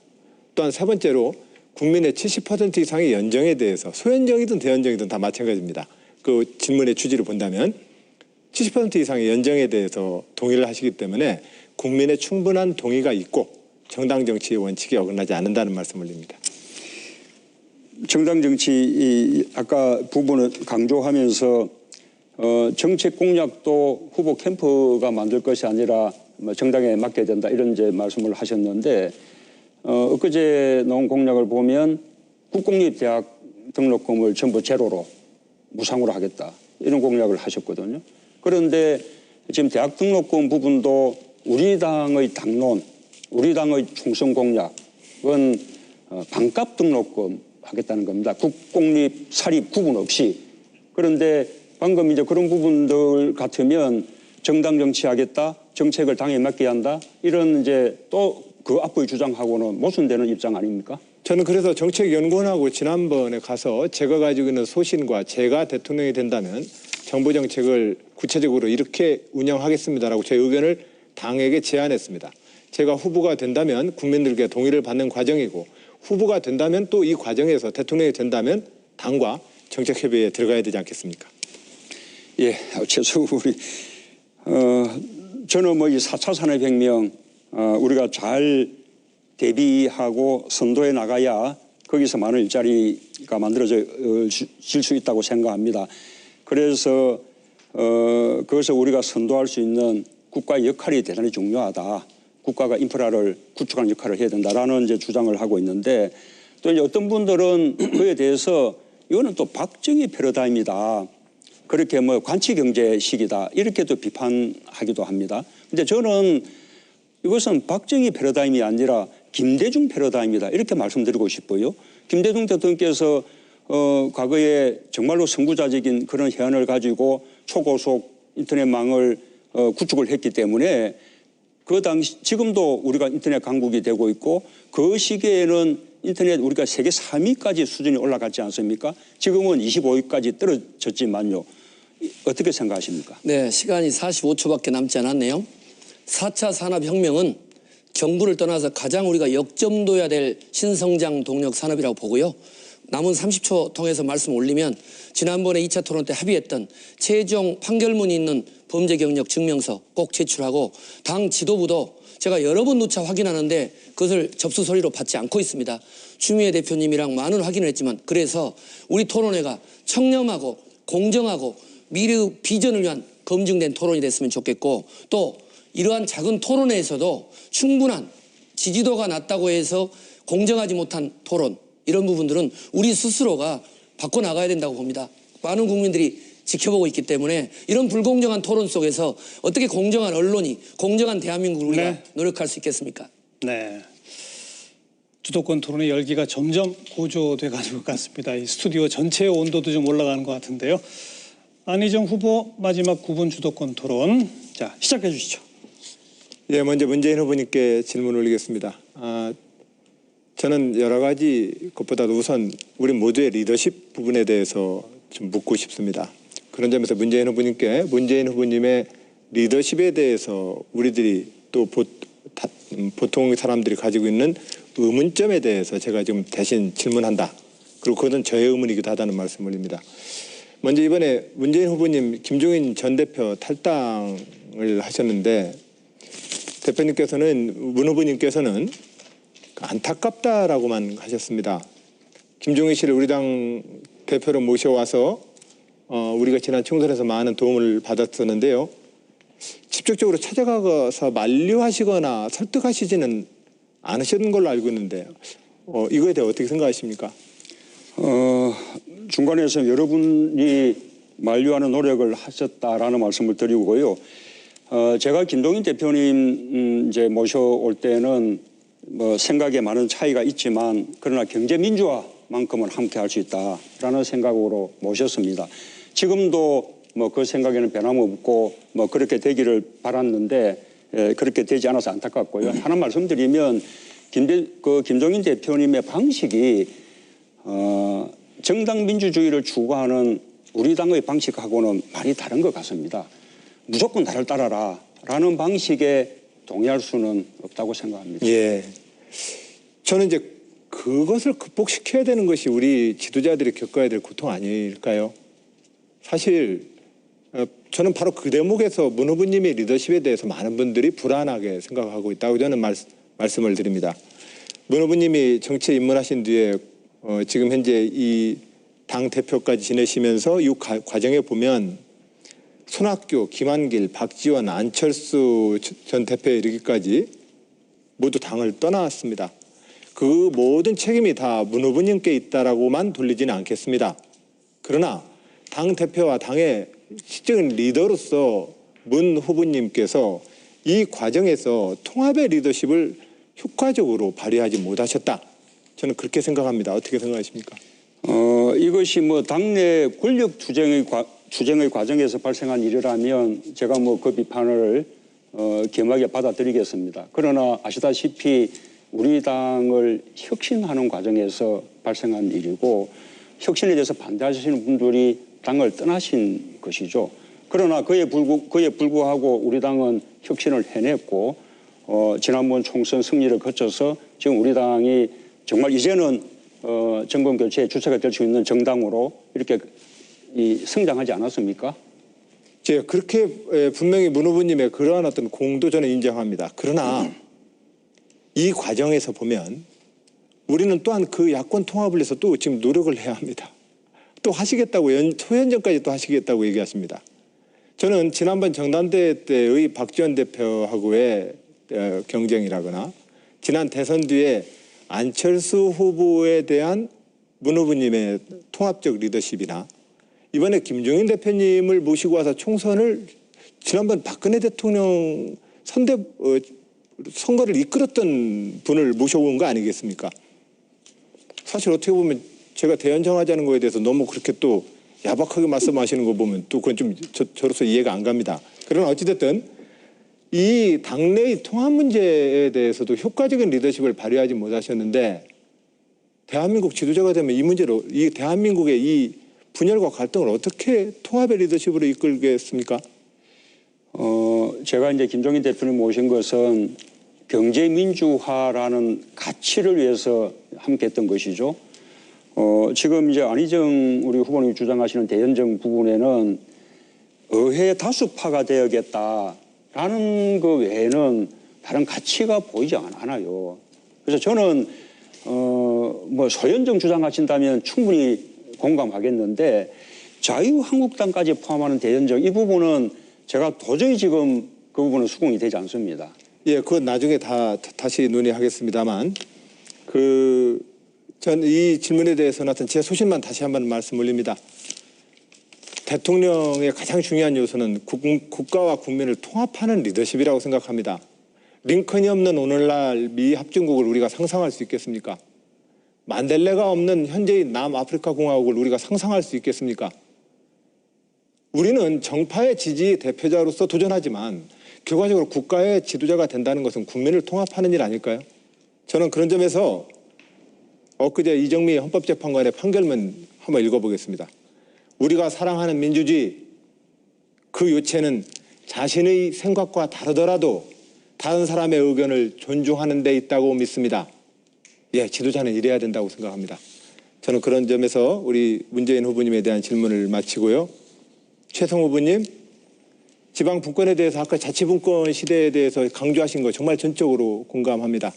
이 자치분권의 미래의 대한민국 구상에 대해서 조금 더 한 번 더 설명해 주시겠습니까? 네, 감사합니다. 네. 저는 지금 인구 100만의 대도시 시장이면서 동시에 또 제 고향은 광주다 보니까 광주와 호남권은 또 농촌 지역, 지방의 상황을 잘 압니다. 또 약 1200명에 해당되는 전국 대도시 시장 협의회장을 맡고 있기 때문에 과거에 있었던 청와대에서 경험, 국회에서 경험, 자치 경험을 공유하고 있는데 지금 이번에 제왕적 대통령제의 폐단이 나온 가장 큰 원인 중에 하나는 지방자치정부가 이루어지지 않았기 때문입니다. 우리 안희정 지사님 같은 분들, 이재명 시장님 같은 분들, 박원순 시장님 같은 분들 이런 분들이 정말 우리가 제대로 된 지방정부를 꾸렸다면 이런 국정농단이 있었겠습니까? 저는 하루속히 야 3당 더불어민주당, 국민의당, 정의당이 자치분권 개헌을 위한 3당 공동개혁정부를 꾸려서 대선 전에 합의를 하고 대선이 된 이후에는 우리끼리만 하지 말고 대권 후보들끼리만 하지 말고 촛불광장에 나온 시민들과 함께 교육, 적폐 청산, 민주주의, 인권 이런 문제에 대해서 합의를 도출하면 정말 대한민국의 미래는 밝다 이렇게 생각을 합니다. 그리고 특별히 하고 싶은 말을 이렇게 하도록 해주신 우리 안희정 후보님께 특별히 감사드립니다. 예, 고맙습니다. 늘 우리 최성 후보님의 날카로운 질문을 통해서 많이 배우고 있다는 말씀 올립니다. 예. 끝으로 우리 이재명 후보님께 말씀드리겠습니다. 아마 저의 그 애정어린 어떤 질문이라고 좀 네. 후보님 봐주십시오. 하여튼 이재명 후보님 화끈하고 시원합니다. 그리고 그건 저 굉장히 뛰어난 어떤 능력이라고 생각을 합니다. 그런데 대통령으로서 좀 더 큰 지도자가 되시려 한다면 좀 더 모든 국민을 좀 안아주려고 노력해야 되지 않을까. 또한 두 번째로는 선거를 통해서 의회의 정당에 의회가 구성되었다면 그 의회와 어떠한 형태든 간에 대화하려고 하는 노력은 해야 되는 것 아닐까. 그리고 현재의 이러한 여소야대 국회와 의회를 상대로 대통령이 된다면 그 의회와 좀 더 높은 수준의 협치를 이루기 위해서 노력해야 되는 것 아닐까. 요점은 우리 이재명 후보님 좀 더 폼 넓고 따뜻한 지도자가 되셨으면 좋겠다 이런 바람이 있는데 어떻게 생각하십니까? 제가 분명하게 말씀드리면 저는 이웃집과를 잘 지냅니다. 근데 이웃집에 숨어있는 도둑들에 대해서 제가 좀 가혹하죠. 도둑도 예를 들면 힘이 있기 때문에 대개는 소위 지배자, 기득권자들하고 잘 지내는 편입니다. 그러나 피해 입는 사람들, 그 수많은 서민들, 다수의 약자는 어떡합니까? 저는 이 사회의 부패한 기득권자들에게 대해서 좀 좀 과하다 싶을 정도로 좀 엄격하지만 그야말로 저와 생각을 달리하는 사람들에 대해서는 전혀 그렇지 않습니다. 당연히 포용하고 협치해야 되고요. 당연히 대화합니다. 제가 청산하고자 하는 것은 같이 해서는 안 될 그야말로 이웃집의 이름으로 숨어있는 도둑들에 관한 이야기다. 이렇게 생각해 주시면 좋겠습니다. 네. 예, 그 지도자는 그 도둑마저도 우리 국민입니다. 함께 안아줘야 합니다. 그리고 그 끊임없이 그 대화하려는 따뜻한 진보의 길을 우리 모두가 가자는 말씀드립니다. 감사합니다. 네. 아까의 그 검증 토론 그리고 또 주도권 토론을 통해서 이 네 후보의 어떤 차이점 같은 것들이 뚜렷하게 드러난 것 같습니다. 이 토론이라는 것이 또 그런 차별성을 드러내서 시청하시는 분들의 판단 기준을 제공하는 거 아니겠습니까? 이제 그런 의미에서 물론 좀 부족하시겠습니다만 앞으로 또 방송사들 토론 계속 이어지니까 그때 또 더 많은 모습들 보여주시길 부탁을 드리고 자 이제 마지막 두 개의 공통 질문만 남겨두고 있습니다. 이번에는 이제 정책 관련 질문이라서 답변 시간을 1분씩 드립니다. 뭐 1분도 긴 건 아닙니다만 안희정 후보가 이번엔 처음 답변하게 되시고요. 지금부터 남은 두 개의 질문은 제가 드리질 않고 저희 개그 콘서트 출연진들이 드립니다. 준비된 화면을 먼저 보시죠. 오호, 야, 올해 대기업 정규직 초임이 우리 회사 2배네, 2배야. 하하, 이거 참, 아이고 참 아무리 대기업이 좋다 그래도 그렇지 대기업에 이러니까 목숨들 걸고 그러는 거야. 참나 뭐 대기업, 중소기업, 뭐 정규직, 비정규직. 아이고 이게 금수저, 흑수저지 뭐 따로 있어 이게. 아이 참나 이러다가 흑수저를 탁 들고 일어나가지고 큰일 날 꼰대. 응? 이거 어떻게 할 거야 이거. 아이 참. 아니 일자리 흑수저 이거 대체 없앨 방법 없습니까? 예? 안희정 후보 없습니까? 박영진 씨 매우 중요한 질문 잘 해주셨습니다. 그 현실에 대해서 아주 깊이 저는 공감하고 있고 같이 많은 걱정을 하고 있습니다. 먼저 저는 차별을 없애는 대통령이 되겠습니다. 대한민국 경제운동장은 기울어져 있습니다. 일자리도 소득도 모두 기울어져 있습니다. 제가 대통령이 되면 이 기울어진 운동장을 바로 잡겠습니다. 대기업과 중소기업 그리고 정규직과 비정규직, 남성과 여성 그리고 특수고용노동자의 차별 이 모든 차별을 없애겠습니다. 또한 두 번째로는 중소기업을 강하게 키워내겠습니다. 재벌에만 의존하는 경제는 바뀌어야 합니다. 중소기업에서도 질 좋은 일자리가 많이 나올 수 있도록 해야 합니다. 박영진 씨, 개그맨 그만두고 중소기업에 취직해도 떳떳하고 자랑스럽게 일할 수 있도록 하겠습니다. 네, 최성 후보 역시 방법 없습니까? 네, 준비된 후보 최성, 준비된 자료 가져왔습니다. 일자리 양극화의 해결 방안은 대기업과 중소기업의 상생 발전을 도모해서 정경유착의 재벌 구조를 해치하고 개별 대기업으로 육성하면서 경제 민주화 강력히 추진하겠습니다. 재벌의 법인세, 실효 세율을 인상하고 부당한 부의 대물림 방지하고 중소기업 보호법 만들어서 동네 빵집 등 골목 상권의 대기업 진출을 금지시키겠습니다. 성과 공유제를 통해서 중소기업과 함께 기술 개발하고 성과는 공정하게 나누도록 하겠습니다. 그리고 900만 비정규직 문제 해결하겠습니다. 동일노동, 동일임금 실현해서 또 비정규직 부당금제와 신분 불안수당 도입하겠습니다. 특별히 실업 문제 해결에도 특단의 대책을 세우겠습니다. 재벌과의 정경유착 없는 저 최성희 중소기업 발전 실업자 문제 반드시 해결하겠습니다. 네, 이재명 후보도 방법. 네. 대한민국 경제가 총체적으로 나빠진 것은 재벌 대기업 중심의 국가 경제 정책 때문입니다. 중소기업을 압박하고 중소기업의 기업 성과를 빼앗아가고 노동자들을 탄압하고 노동자들의 희생을 바탕으로 몇 개 재벌 대기업들이 이익을 쌓기 때문에 문제가 생긴 겁니다. 국가 경제 정책의 기조를 강자 중심에서 약자 중심으로 바꿔야 합니다. 대기업보다는 중소기업 지원 정책을 통해서 일자리를 늘리고 노동자들을 보호하고 노동권을 강화해서 노동자들의 임금의 수준을 올리고 일자리를 늘려가야 합니다. 누구나 쉽게 말합니다. 그러나 상향 평준화를 우리가 지향해야지 노동시장이 이중구조화되어 있다는 이유로 하향 평준화를 지향하면 안 됩니다. 정부가 나서서 성과연봉제 이런 거 강요하면 안 됩니다. 노동자들의 힘을 키우는 걸 통해서 그야말로 중소기업과 비정규직 노동자들의 처우를 개선하고 일자리의 질을 개선하는 것이 정부가 할 일입니다. 약자를 위한 정부, 이재명이 만들어내겠습니다. 네, 문재인 후보 방법론. 예, 개콘에서 시사 개그 아주 잘하시던 분 같습니다. 역시 좋은 일자리가 답입니다. 대기업과 중소기업 간, 또 정규직과 비정규직 간, 또 남녀 간 임금 격차를 해소하겠습니다. 먼저 동일 기업 내 동일 가치 노동, 동일 임금 원칙을 법제화해서 정규직과 비정규직의 차별 그리고 남녀 차별을 없애겠습니다.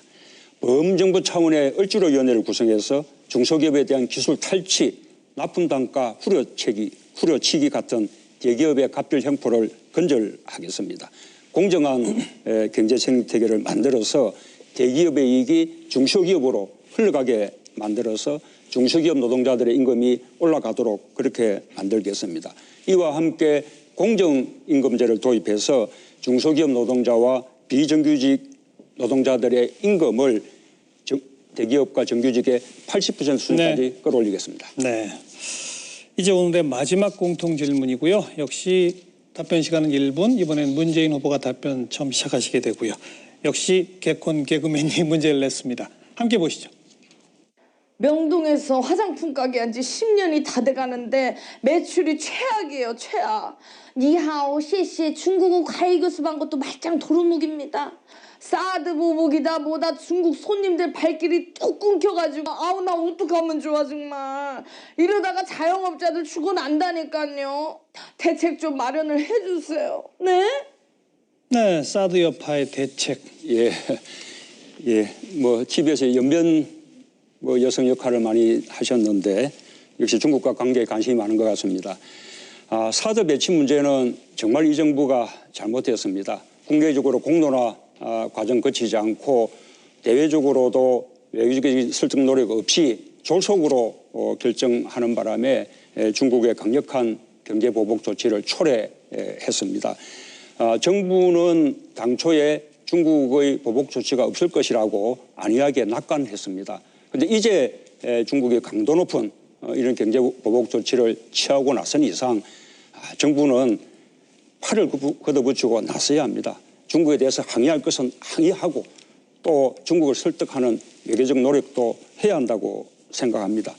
중국도 마찬가지로 이 과도한 사드 보복 조치로 양국 간의 우호관계를 훼손하는 것은 바람직하지 않습니다. 즉각 중단할 것을 촉구합니다. 다음 안희정 후보. 수지 씨, 사드 여파 때문에 힘드시지요? 저도 참 너무 걱정됩니다. 요즘 장사가 안 돼서 어려워하는 시민들 그리고 자영업자, 중소기업들 많습니다. 너무 잘 알고 있습니다. 정치인의 한 사람으로서 죄송합니다. 평화가 밥이고 안보가 경제라는 사실 새삼 절감합니다. 제가 대통령이 되면 정부가 할 수 있는 모든 정책 대안을 동원해서 사드 보복 때문에 피해받고 있는 자영업자, 중소기업들 그리고 중국 현지 교민들의 어려움을 해결하기 위해서 뛰겠습니다. 대한민국의 안보와 경제가 위기에 처해 있습니다. 현명한 외교, 균형 잡힌 외교가 필요합니다. 어떠한 경우에도 한미동맹은 중국을 적대하지 않을 것이라는 확실한 메시지를 중국에 전하겠습니다. 수지 씨, 힘내세요. 네, 최성 후보. 사드 문제는 한반도 안보와 경제와 직결되어 있습니다. 사드를 찬성하냐 반대하냐 평양 먼저 가냐 미국 먼저 가느냐 이렇게 한가롭게 논쟁할 문제가 아닙니다. 우선 첫째로 황교안 대행은 사드 문제로 인해서 여러 가지 중국 등 이런 피해 대책 국회에 보고하고 이 국회 동의 절차 반드시 밟아야 됩니다. 두 번째, 정세균 국회의장님과 추미애 대표님은 국회가 나서서 정부가 하지 못하고 있기 때문에 방미단, 방중단 파견해서 북핵 문제, 사드 문제, 한미 동맹 이 문제를 풀기 위해서 포괄적인 일괄 타결을 위해서 앞장서야 됩니다. 정부는 뭐하고 국회는 뭘 합니까?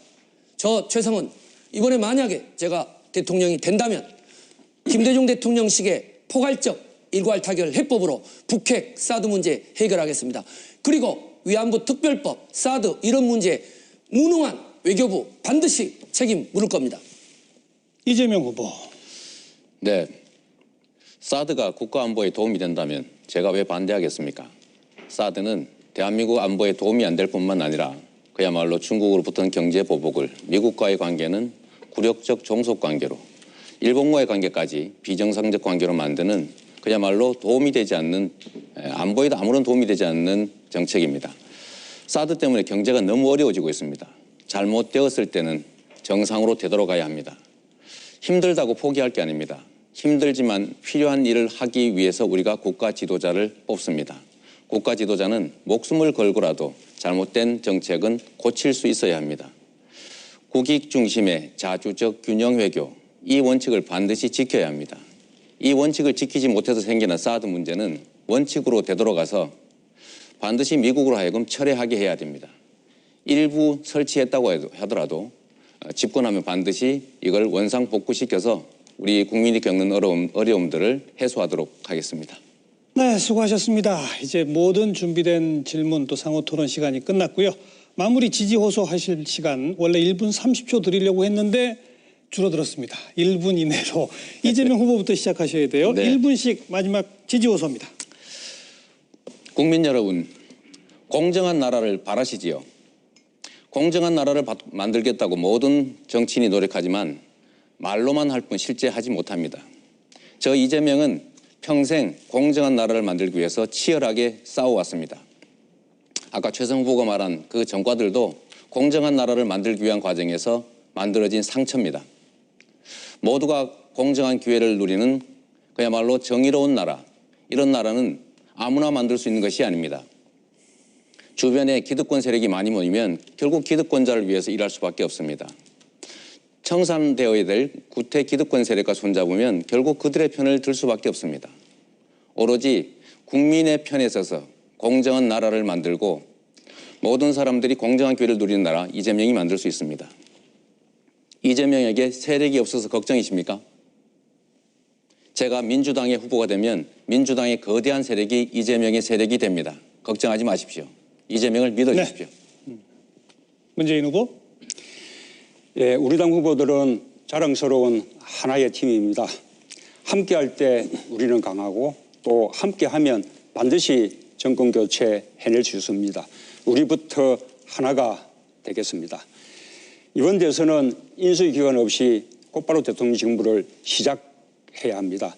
준비되어 있지 않으면 실패하기 십상입니다. 저 문재인은 국정 경험을 가진 유일한 후보입니다. 뿐만 아니라 참여정부의 성공과 실패, 그 교훈을 뼈아프게 가슴에 새기고 있습니다. 그리고 이렇게 함께할 든든한 팀과 또 든든한 당이 있습니다. 누구와 붙어도 어떤 일이 벌어져도 이길 자신이 있습니다. 더 준비된 후보 문재인이 우리 자랑스러운 국민들과 함께 대한민국을 다시 일으켜 세우겠습니다. 정권 교체, 적폐청산, 완전히 새로운 대한민국, 저 문재인에게 맡겨주십시오. 네. 다음 안희정 후보. 국민 여러분 잘 보셨는지요? 우리는 단 한 차례의 폭력 사태도 없이 오직 헌법과 법률에 의해 국정농단의 주역인 박근혜 전 대통령을 탄핵했습니다. 자랑스러운 촛불의 승리입니다. 민주주의의 승리입니다. 제가 말씀드리는 통합의 힘이란 바로 이것입니다. 진보, 보수, 남녀노소, 지역 구별 없이 모두가 하나였던 저 위대한 촛불 광장처럼 대한민국의 정치를 힘을 모아서 새롭게 바꿔보자는 것입니다. 선명함만을 주장하기는 쉬워도 상대에게 서슴없이 손을 내미는 일은 어렵습니다. 강한 진보는 두려워하지 않습니다. 손 내미는 진보, 제가 추구하는 새로운 진보, 새로운 민주당의 길입니다. 9회 말 역전 홈런 제가 반드시 치겠습니다. 대연정, 대통합, 대개혁 당당히 이뤄내겠습니다. 감사합니다. 네. 마지막 최성 후보. 존경하는 국민 여러분, 최성입니다. 오늘 이렇게 여러분께 선보이게 돼서 참으로 감개무량합니다. 그 정말 추운 겨울날 우리 고등학교 수능생들, 유모차 어머님들 오셔서 그 위대한 국민의 힘으로 대통령 탄핵됐습니다. 위대한 국민 여러분께 뜨거운 격려의 박수 보내올립니다. 정말 탄핵 이후에 치러지는 대선 청렴한 대통령 뽑으셔야 됩니다. 유능하고 준비된 대통령 뽑으셔야 됩니다. 여러분의 그 눈물겨운 투쟁 때문에 조기 대선 치러집니다. 저는 남아있는 더불어민주당의 경선 과정에서 당장의 인지도나 아마추어리즘이 아닌 진정으로 청렴하고 준비되어 있고 검증되어 있고 촛불광장에 나온 민심을 받들기 위해서 저의 모든 열정과 경험을 통해서 여러분께 선보이겠습니다. 최성이라는 이름 기억해 주십시오. 네. 이걸로 오늘의 모든 토론 이제 마무리를 짓겠습니다. 네 분 후보 수고 많으셨습니다. 준비하느라고도 고생하셨고 오늘 토론에서도 수고 많으셨고요. 제가 네 분께 해드릴 수 있는 덕담은 딱 하나죠. 네 분 다 1등 하십시오. 뭐 그거밖에 더 있겠습니까? 네. 그리고 시청해 주신 여러분 이제 5월 초면 어쨌든 새 대통령이 뽑히죠. 이번에 이 대선 과정이 보다 더 나은 대한민국을 만드는 그런 과정이 되도록 함께 관심 갖고 참여해 주시기를 부탁을 드리겠습니다. 네 분 다시 한번 수고하셨습니다 말씀드리고요. 함께해 주신 시청자 여러분 감사드립니다. 더불어민주당 제19대 대통령 경선 예비후보 토론 모두 마치겠습니다. 감사합니다. 새로운 시대 교체도 이룰 수 없습니다. 탄핵을 위해 달려온 100일만큼 새로운 시대 교체, 새로운 대한민국의 길에 저 안희정이 앞장서겠습니다.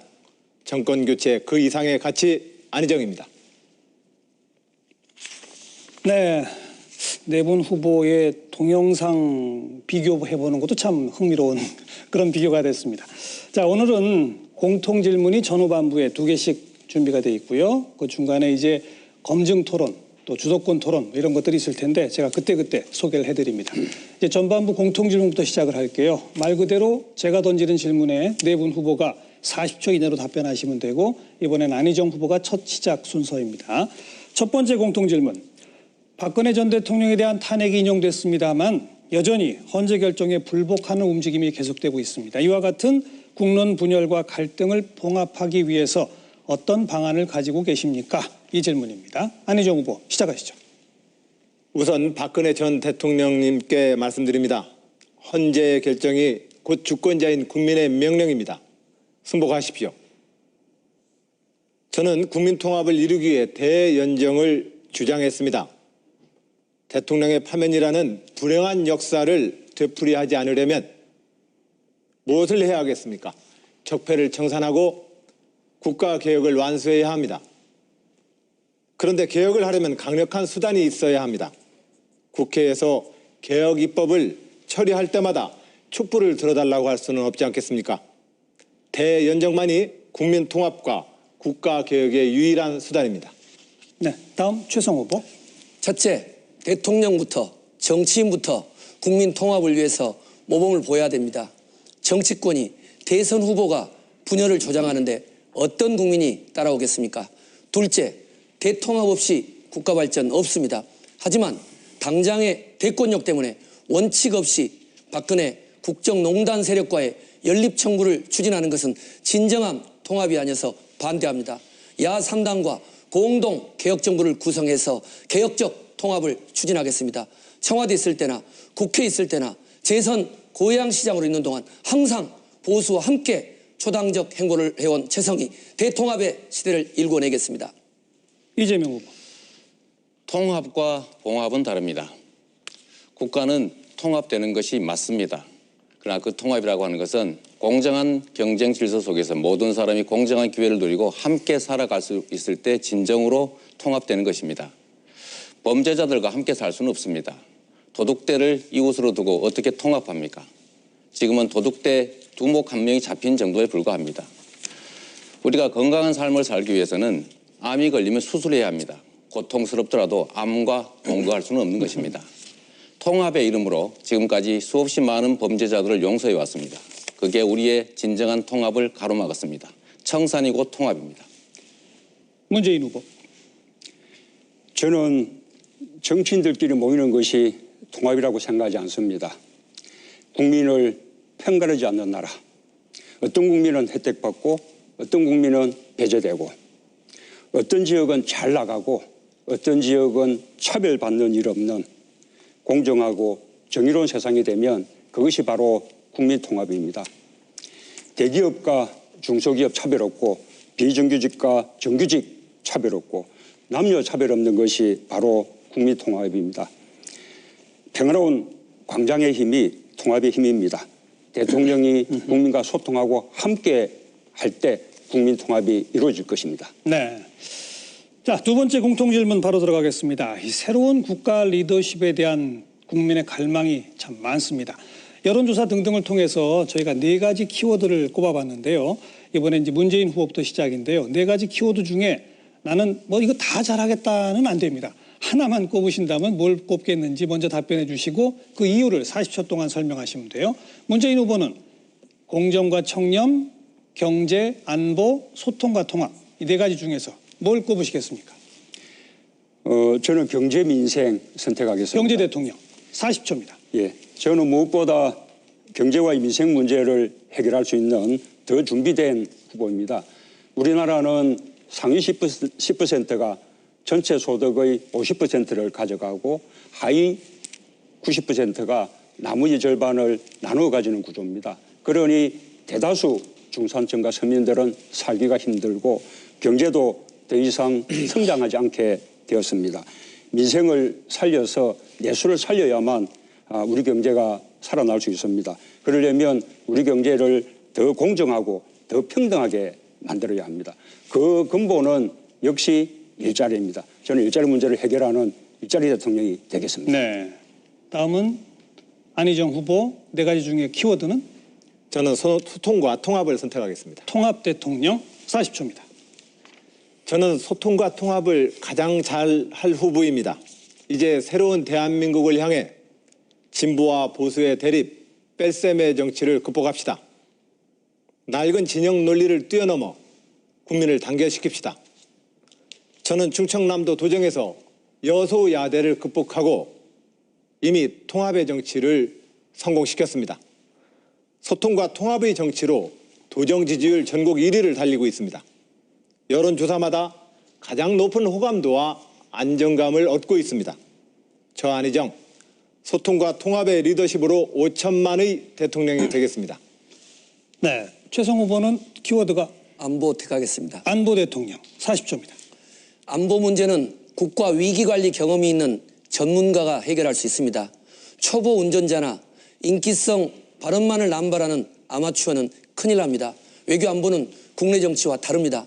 저는 대학에서 외교 안보를 가르쳤고 청와대와 국회에서 중대한 국가 안보를 저 역시도 각 분야별로 구체적 공약에 대해서는 제시하고 있습니다.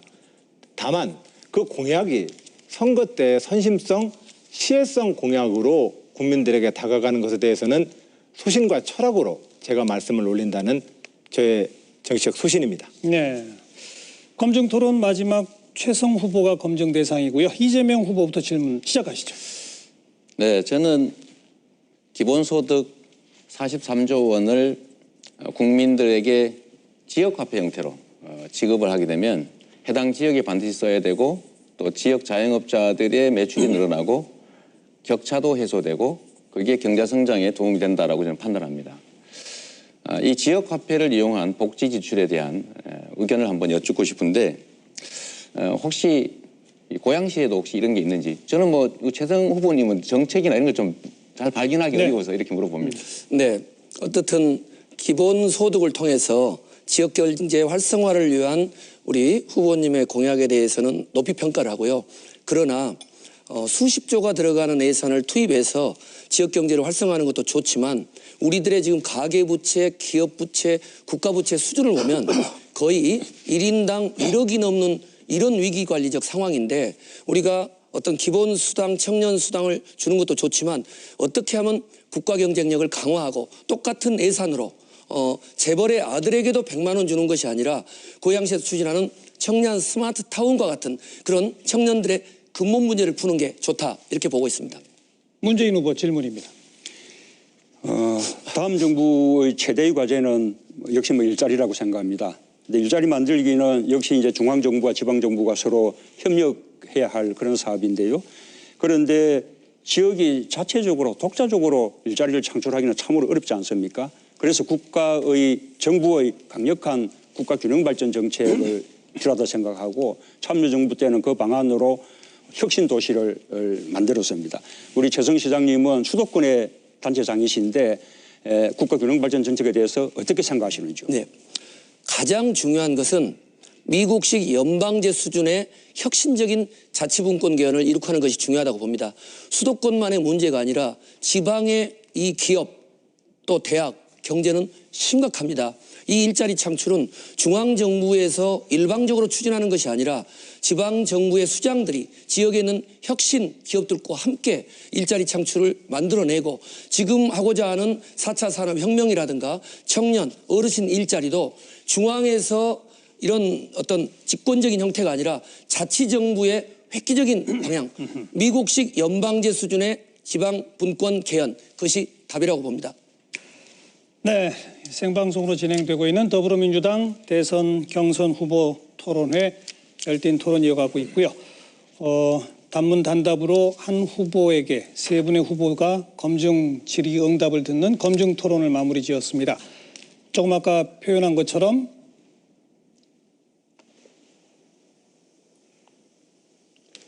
안희정 후보께서 저한테 질문할 게 하나 더 남은 것 마지막 같습니다. 질문이 남아있었나요? 제가 남았습니다. 제가 갑자기 순서를 까먹었습니다. 시청자 여러분께 또 네 분 후보께 정중히 사과드리고요. 안희정 후보께도 또 한 번 사과드리고요. 아유, 아닙니다. 30초 질문 시작하세요. 예, 최성 후보님께 마지막으로 제가 질문 올리겠습니다. 다음번 정부에서 연정을 해야 합니까? 이런 여론조사를 했을 때 국민의 압도적인 다수 70% 이상의 연정은 필요하다 이렇게 말씀을 하셨습니다. 국가 위기 극복을 위해서 안정된 정치 세력 또는 의회의 협치와 타협의 정치가 필요하기 때문입니다. 김대중 대통령 역시 DJP 연합을 통해서 외환 위기를 극복했습니다. 네. 어떻게 생각하십니까? 네, 우리 안희정 후보께서는 끝까지 연정으로 몰아가시는데 연정과 협치는 다르고요. 다른 제 정당과의 협치와 연대는 좋지만 대연정을 하는 경우는 연립 정부를 구성하는 겁니다. 특히나 지금까지도 헌재를 결정을 인정하지 않고 있는 박근혜 국정농단 세력의 핵심인 자유한국당과 연립정부를 구성한다. 이것은 마치 일제 독립운동한 이후에 친일파들, 독재 청산한 이후에 독재 세력과 적폐가 청산하지 않는 가운데 연정을 하겠다는 것은 저는 반대고 민주개혁 진영 그리고 보수적인 일반 국민들 그것과 함께 대연정을 하는 것은 저는 언제라도 찬성입니다. 네, 이제 이번 토론의 하이라이트라고 할 수 있는 주도권 토론 시간이고요. 주도권 토론의 첫 번째 출발은 최성 후보가 시작하게 됩니다. 9분의 시간을 드리고 말 그대로 주도권 토론이기 때문에 누구에게나 질문하실 수 있고 답변 듣다가 답변이 좀 길면 끊으셔도 상관없습니다. 너무 야박하게 하시면 저한테 끊김을 당하니까 그것만 유의하시면 되고요. 다만 세 분 질문 후보한테 그래도 꼭 하나씩은 질문을 하셔야 되기 때문에 마지막 한 2분이 채 안 남은 시간인데 한 분한테만 계속 하고 계시면 그때 제가 잠깐 제지해 들어가도록 하겠습니다. 최성 후보가 좀 모범적으로 주도권 토론을 이끌어가 봐 주시길 부탁드리고요. 9분 시작하세요. 네, 안 후보님. 아까 제가 질문했을 때 동지로서 가슴 아프다고 했는데 저도 상당히 불편한 건 사실입니다. 그러나 이번 대선은 박근혜 대통령 탄핵 이후에 치루어지는 청렴성에 대한 검증이고 삼성 등 정경 유착 또 여러 가지 청렴성이 워낙 중요하기 때문에 동지면서 또 가족이기 때문에 이 경선 과정에서 그것을 철저히 검증하지 않으면 무지막지한 자유한국당 세력들이 본선에서 검증할 것입니다. 지금 우병우 전 민정수석 같은 경우도 과거에 이런 삼성 비자금 수사다 또 안대희 전 중앙중수부장 이런 분들이 우리 더불어민주당의 청렴성, 도덕성 이런 부분을 주목할 거기 때문에 그런 점에서 조금 더 사감이 있는 것이 아니라 여기서 확실하게 검증하고 가자 하는 취지입니다. 또 과거 박근혜, 이명박 두 후보의 경선 검증 때 철저히 박근혜 후보의 도덕성, 최태민 목사의 문제가 검증됐더라면 오늘과 같은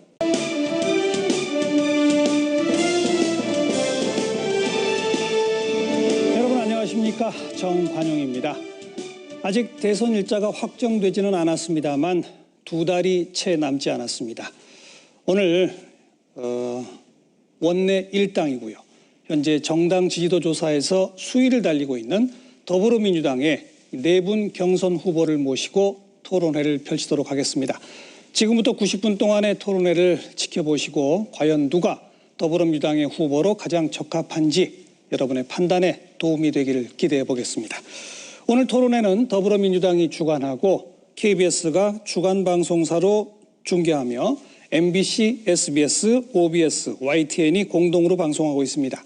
그리고 KBS 홈페이지, 페이스북, 다음 카카오, 네이버를 통해서도 생중계됩니다.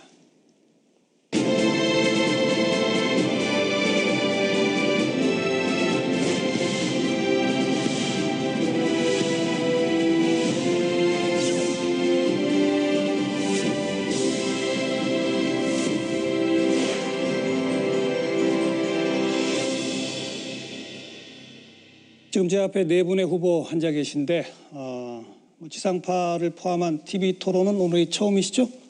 많이 준비하셨죠?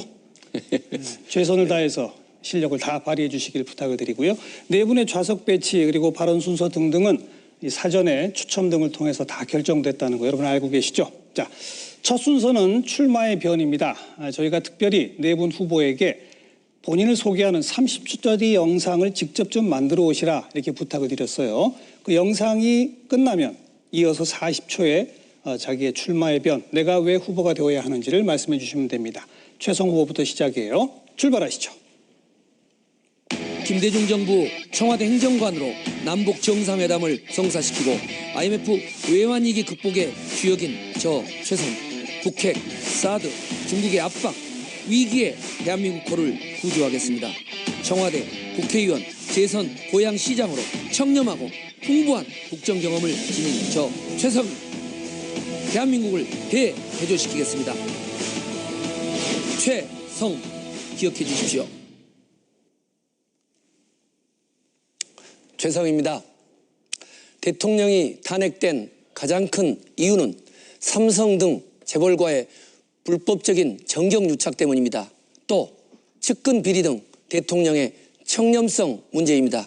새 대통령은 불법 정치자금 받지 않는 청렴한 대통령이어야 됩니다. 이제 더 이상 범법자 대통령은 안 됩니다. 더불어 위기에 대한민국 호를 구조할 수 있는 풍부한 국정 경험이 있어야 됩니다. 저 최성, 가장 청렴하면서도 풍부한 국정 경험이 있는 최성이 위기에 대한민국 호를 구조해내겠습니다. 최성 기억해 주십시오. 대한민국은 민주공화국입니다. 국민이 나라의 주인이고 모든 권력은 국민으로부터 나오고 대통령은 나라의 지배자가 아니라 국민을 대표해서 국민을 위해 일하는 모습이요 대리인일 뿐입니다. 여러분.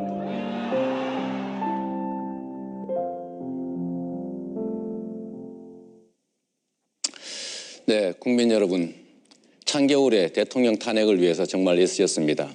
국민이 이겼습니다. 정치인이 탄핵한 것이 아니라 우리 국민이 했습니다. 여러분 진정 무엇을 원하십니까? 권력자의 교체, 대통령의 교체를 원하십니까? 아닙니다. 바로 그렇습니다. 우리의 삶이 바뀌는 진정한 세상의 교체를 원합니다. 진정한 세상 교체. 모두가 공정한 기회를 누리는 그야말로 평등한 공정한 나라, 우리가 진정 원하는 나라 아니겠습니까? 이재명은 평생 공정한 나라를 위해서 애써왔습니다. 저 이재명을 기대해 주십시오. 민심이 헌법이었습니다. 나라가 어려울 때마다 나라를 구한 것은 국민이었습니다.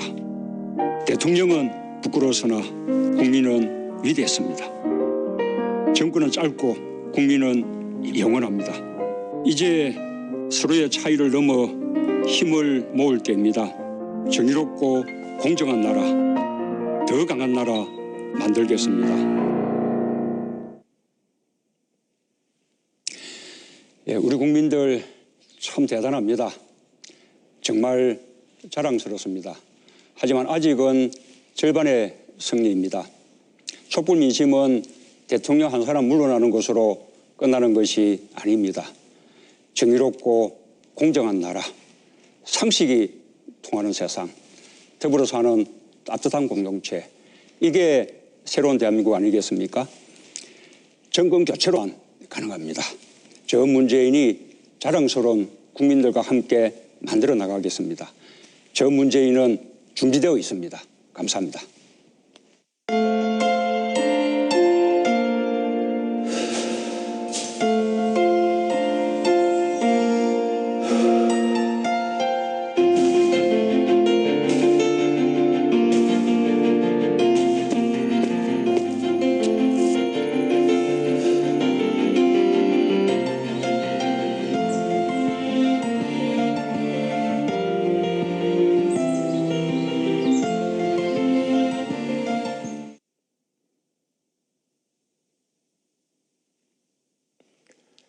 광화문 광장에는 윤동주의 새로운 길이란 시가 걸려 있습니다. 어제도 가고 오늘도 갈 나의 길, 새로운 길. 그렇습니다. 이제 대한민국은 한 번도 가보지 않은 새로운 길을 가야 합니다. 더 이상 국론 분열과 대립으로는 정권 교체도 힘졌습니다. 남북 접경적인 고양시에서는 통일한국의 실리콘밸리 프로젝트도 추진하고 있습니다. 둘째, 안보는 국민 생명과 민생 경제와 직결되어 있습니다. 역사적인 남북 정상회담을 성사시켰던 저 최성이 대한민국의 안보의 토대 위에서 평화정착을 일괄 타결해내겠습니다. 네, 이재명 후보는 키워드 저는 경제 문제를 선택했습니다. 경제 대통령. 네. 시작하시죠. 40초입니다. 우리나라의 격차가 그야말로 나라 발전을 가로막고 모든 국민들에게 기회를 뺏고 있다는 건 누구나 알고 있는 사실입니다. 저는 이 불평등을 해소하고 경제가 새로 살아나는 길로 기본소득 제도를 도입하려고 합니다. 국가 예산이 400조입니다. 그중에 대통령이 재량으로 쓸 수 있는 돈이 142조 원입니다. 이 중에 28조 원으로 우리 국민 2,800만 명, 65세 이상 노인, 장애인, 29세 이하 청년, 농어민들에게 100만 원씩을 지급하되 이것을 지역화폐로 지급합니다. 이를 지역화폐로 지급하면 동네 골목이 살아나고 자영업자도 살고 경제 성장의 마중물 역할을 할 수 있게 됩니다. 공정한 세상이 공정한 경제를 만듭니다. 네, 네 가지 키워드 가운데 공정과 청렴은 아무도 안 고르셨는데 그건 뭐 네 분 다 기본이다 이런 뜻이겠죠? 그렇게 이해도 되겠습니까? 그렇습니다. 네? 제가 원래 당연히 그걸 고를 걸 예상했을 텐데 아무튼 뭐 네 분 다 기본이다 이렇게 해석하도록 하겠고요. 자, 이번 순서는 검증 토론입니다. 첫 번째 이제 이재명 후보가 검증에 오르고요. 문재인 후보부터 시작해서 30초씩 단문 질문하시면 40초 단문 답변으로 하나씩 질문하시는 겁니다. 이해하시겠죠? 이재명 후보 질문 받으실 준비 되셨어요? 네. 문재인 후보 30초 질문부터 시작하세요. 우리 이재명 후보님은 아주 명쾌하고 속이 탁 트이는 그런 사이다 발언이 유명합니다. 그런데 반대로 안정감이 없고 사회적 분열과 갈등을 증폭시킨다라는 비판도 많이 있는 것이 사실입니다. 네. 맞아면 한쪽에 치우쳐 있다는 거죠. 그런데 집권하면 사회적 갈등을 치유하고 국민 통합을 이뤄내서 사회적 대타협을 이뤄내는 그런 의무를 짊어지게 됩니다. 우리 이재명 후보께서 갈등 치유, 국민 통합, 사회적 대타협 어떻게 해낼 수 있을지 답변을 말씀해 주십시오. 통합이란 봉합이 아닙니다. 안정감이란 철학과 가치 그리고 일관성에서 옵니다. 시와 때, 상대와 필요에 따라서 말을 바꾸거나 태도, 가치를 바꾸는 것은 그야말로 그 자체가 불안정이죠. 저는 한 번도 제 입장이나 원칙과 가치를 바꾼 일이 없습니다.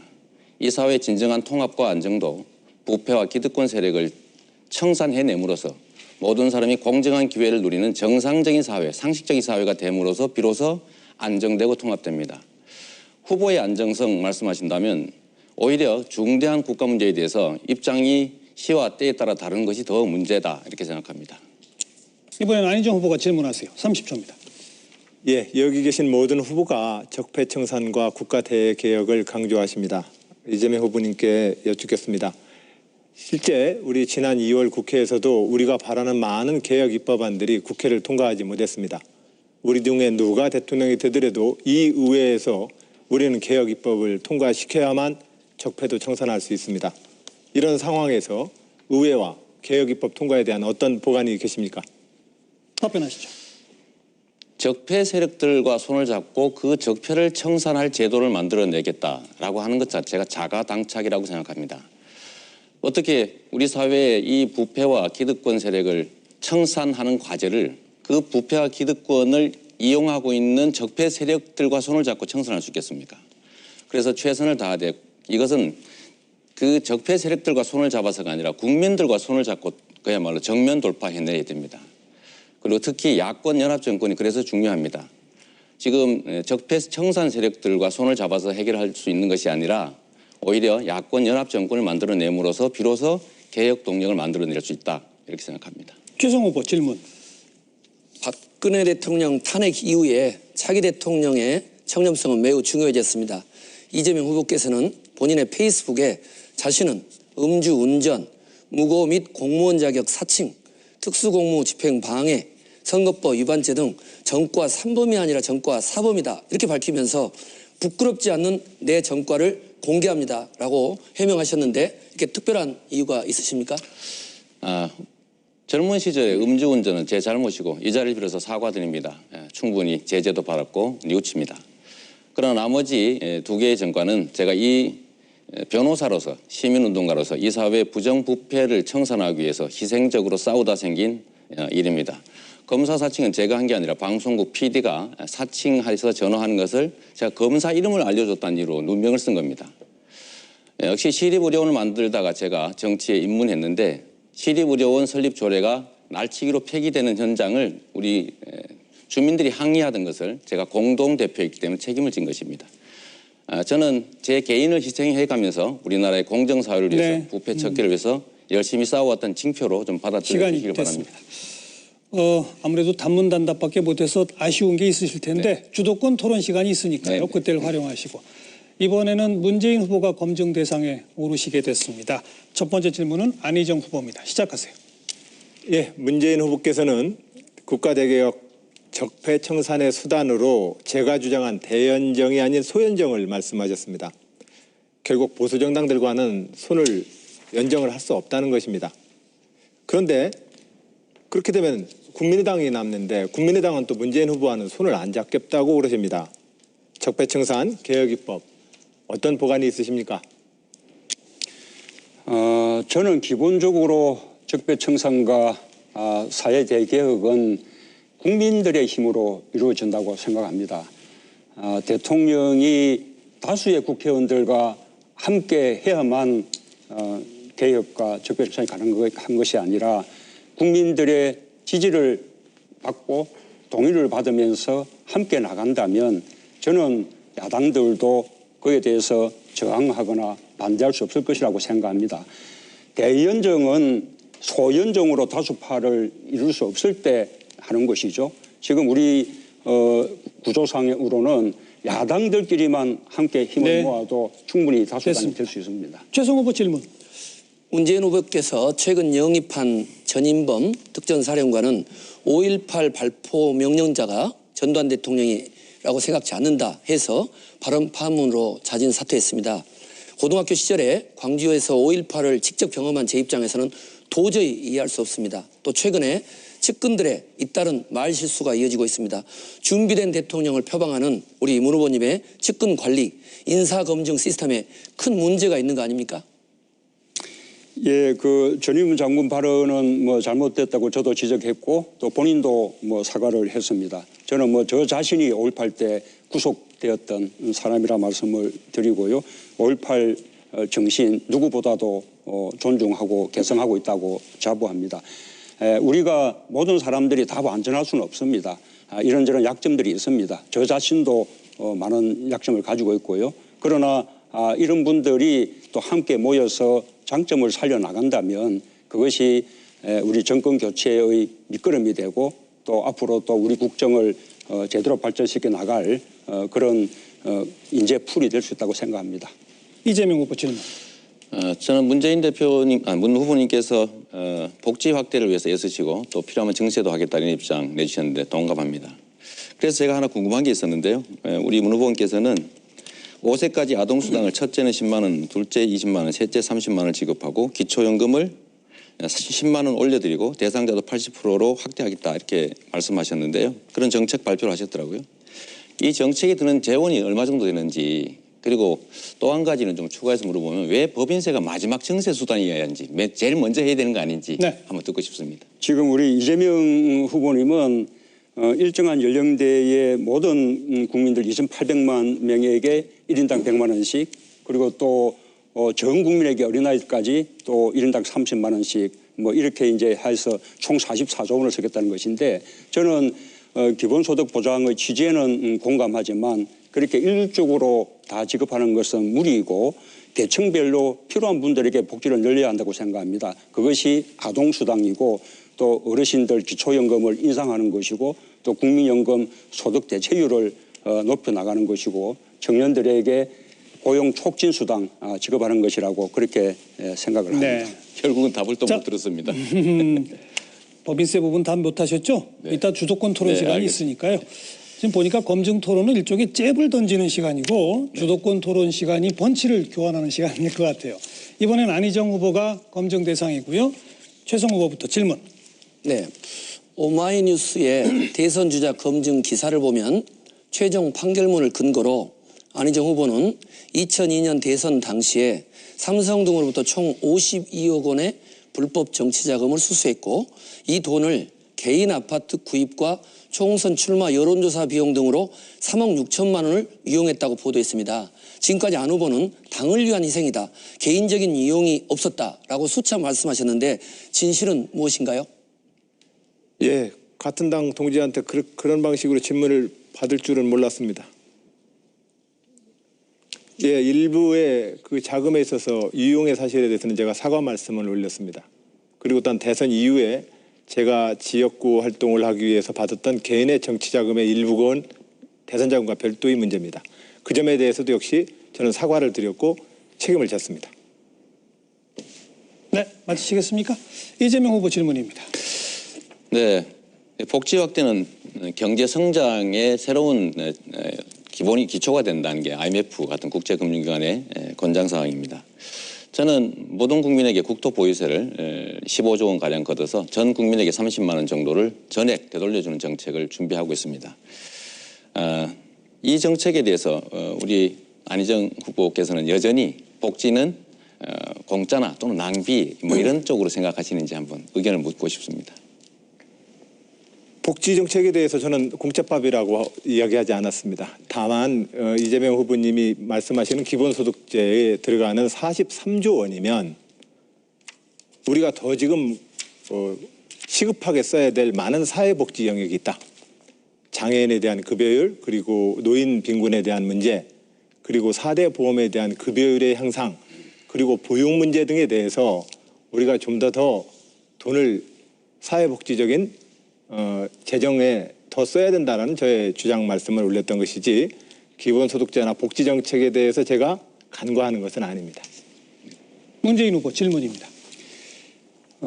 우리 안희정 후보는 구체적인 공약보다는 가치와 철학을 가진 후보를 뽑아야 한다, 이렇게 이제 말씀을 하셨고, 실제로 공약의 지금 구체적인 내용이 지금 잘 보이지 않습니다. 또 정책 공약을 후보 캠프에서 만들 것이 아니라 당에게 맡겨야 한다, 거의 정당 정치다, 이렇게 말씀하시기도 했고요. 그런데 가치와 철학이 있는 후보를 뽑아야 한다라는 말에는 뭐 100번 공감하는데, 유권자들은 실제로 후보의 구체적인 공약을 봐야만 네. 그 가치와 철학이 실현 가능한 것인지 알 수 있지 않겠습니까? 어떻게 생각하십니까? 답변 보시죠. 예, 저는 우선 대한민국을 이끈다면 대한민국을 어떠한 나라로 이끌 것인지에 대한 철학과 소신을 말씀을 드리는 것이 우선 중요한 거라고 생각을 하고 있습니다. 민주주의를 어떻게 잘해서 우리가 국민을 단결시킬 것인지, 분열을 어떻게 극복할 것인지, 예, 이것에 대한 저의 소신을 말씀을 드리는 것이 첫 번째 우리들이 해야 될 토론이라고 생각을 하고 있습니다. 그 외에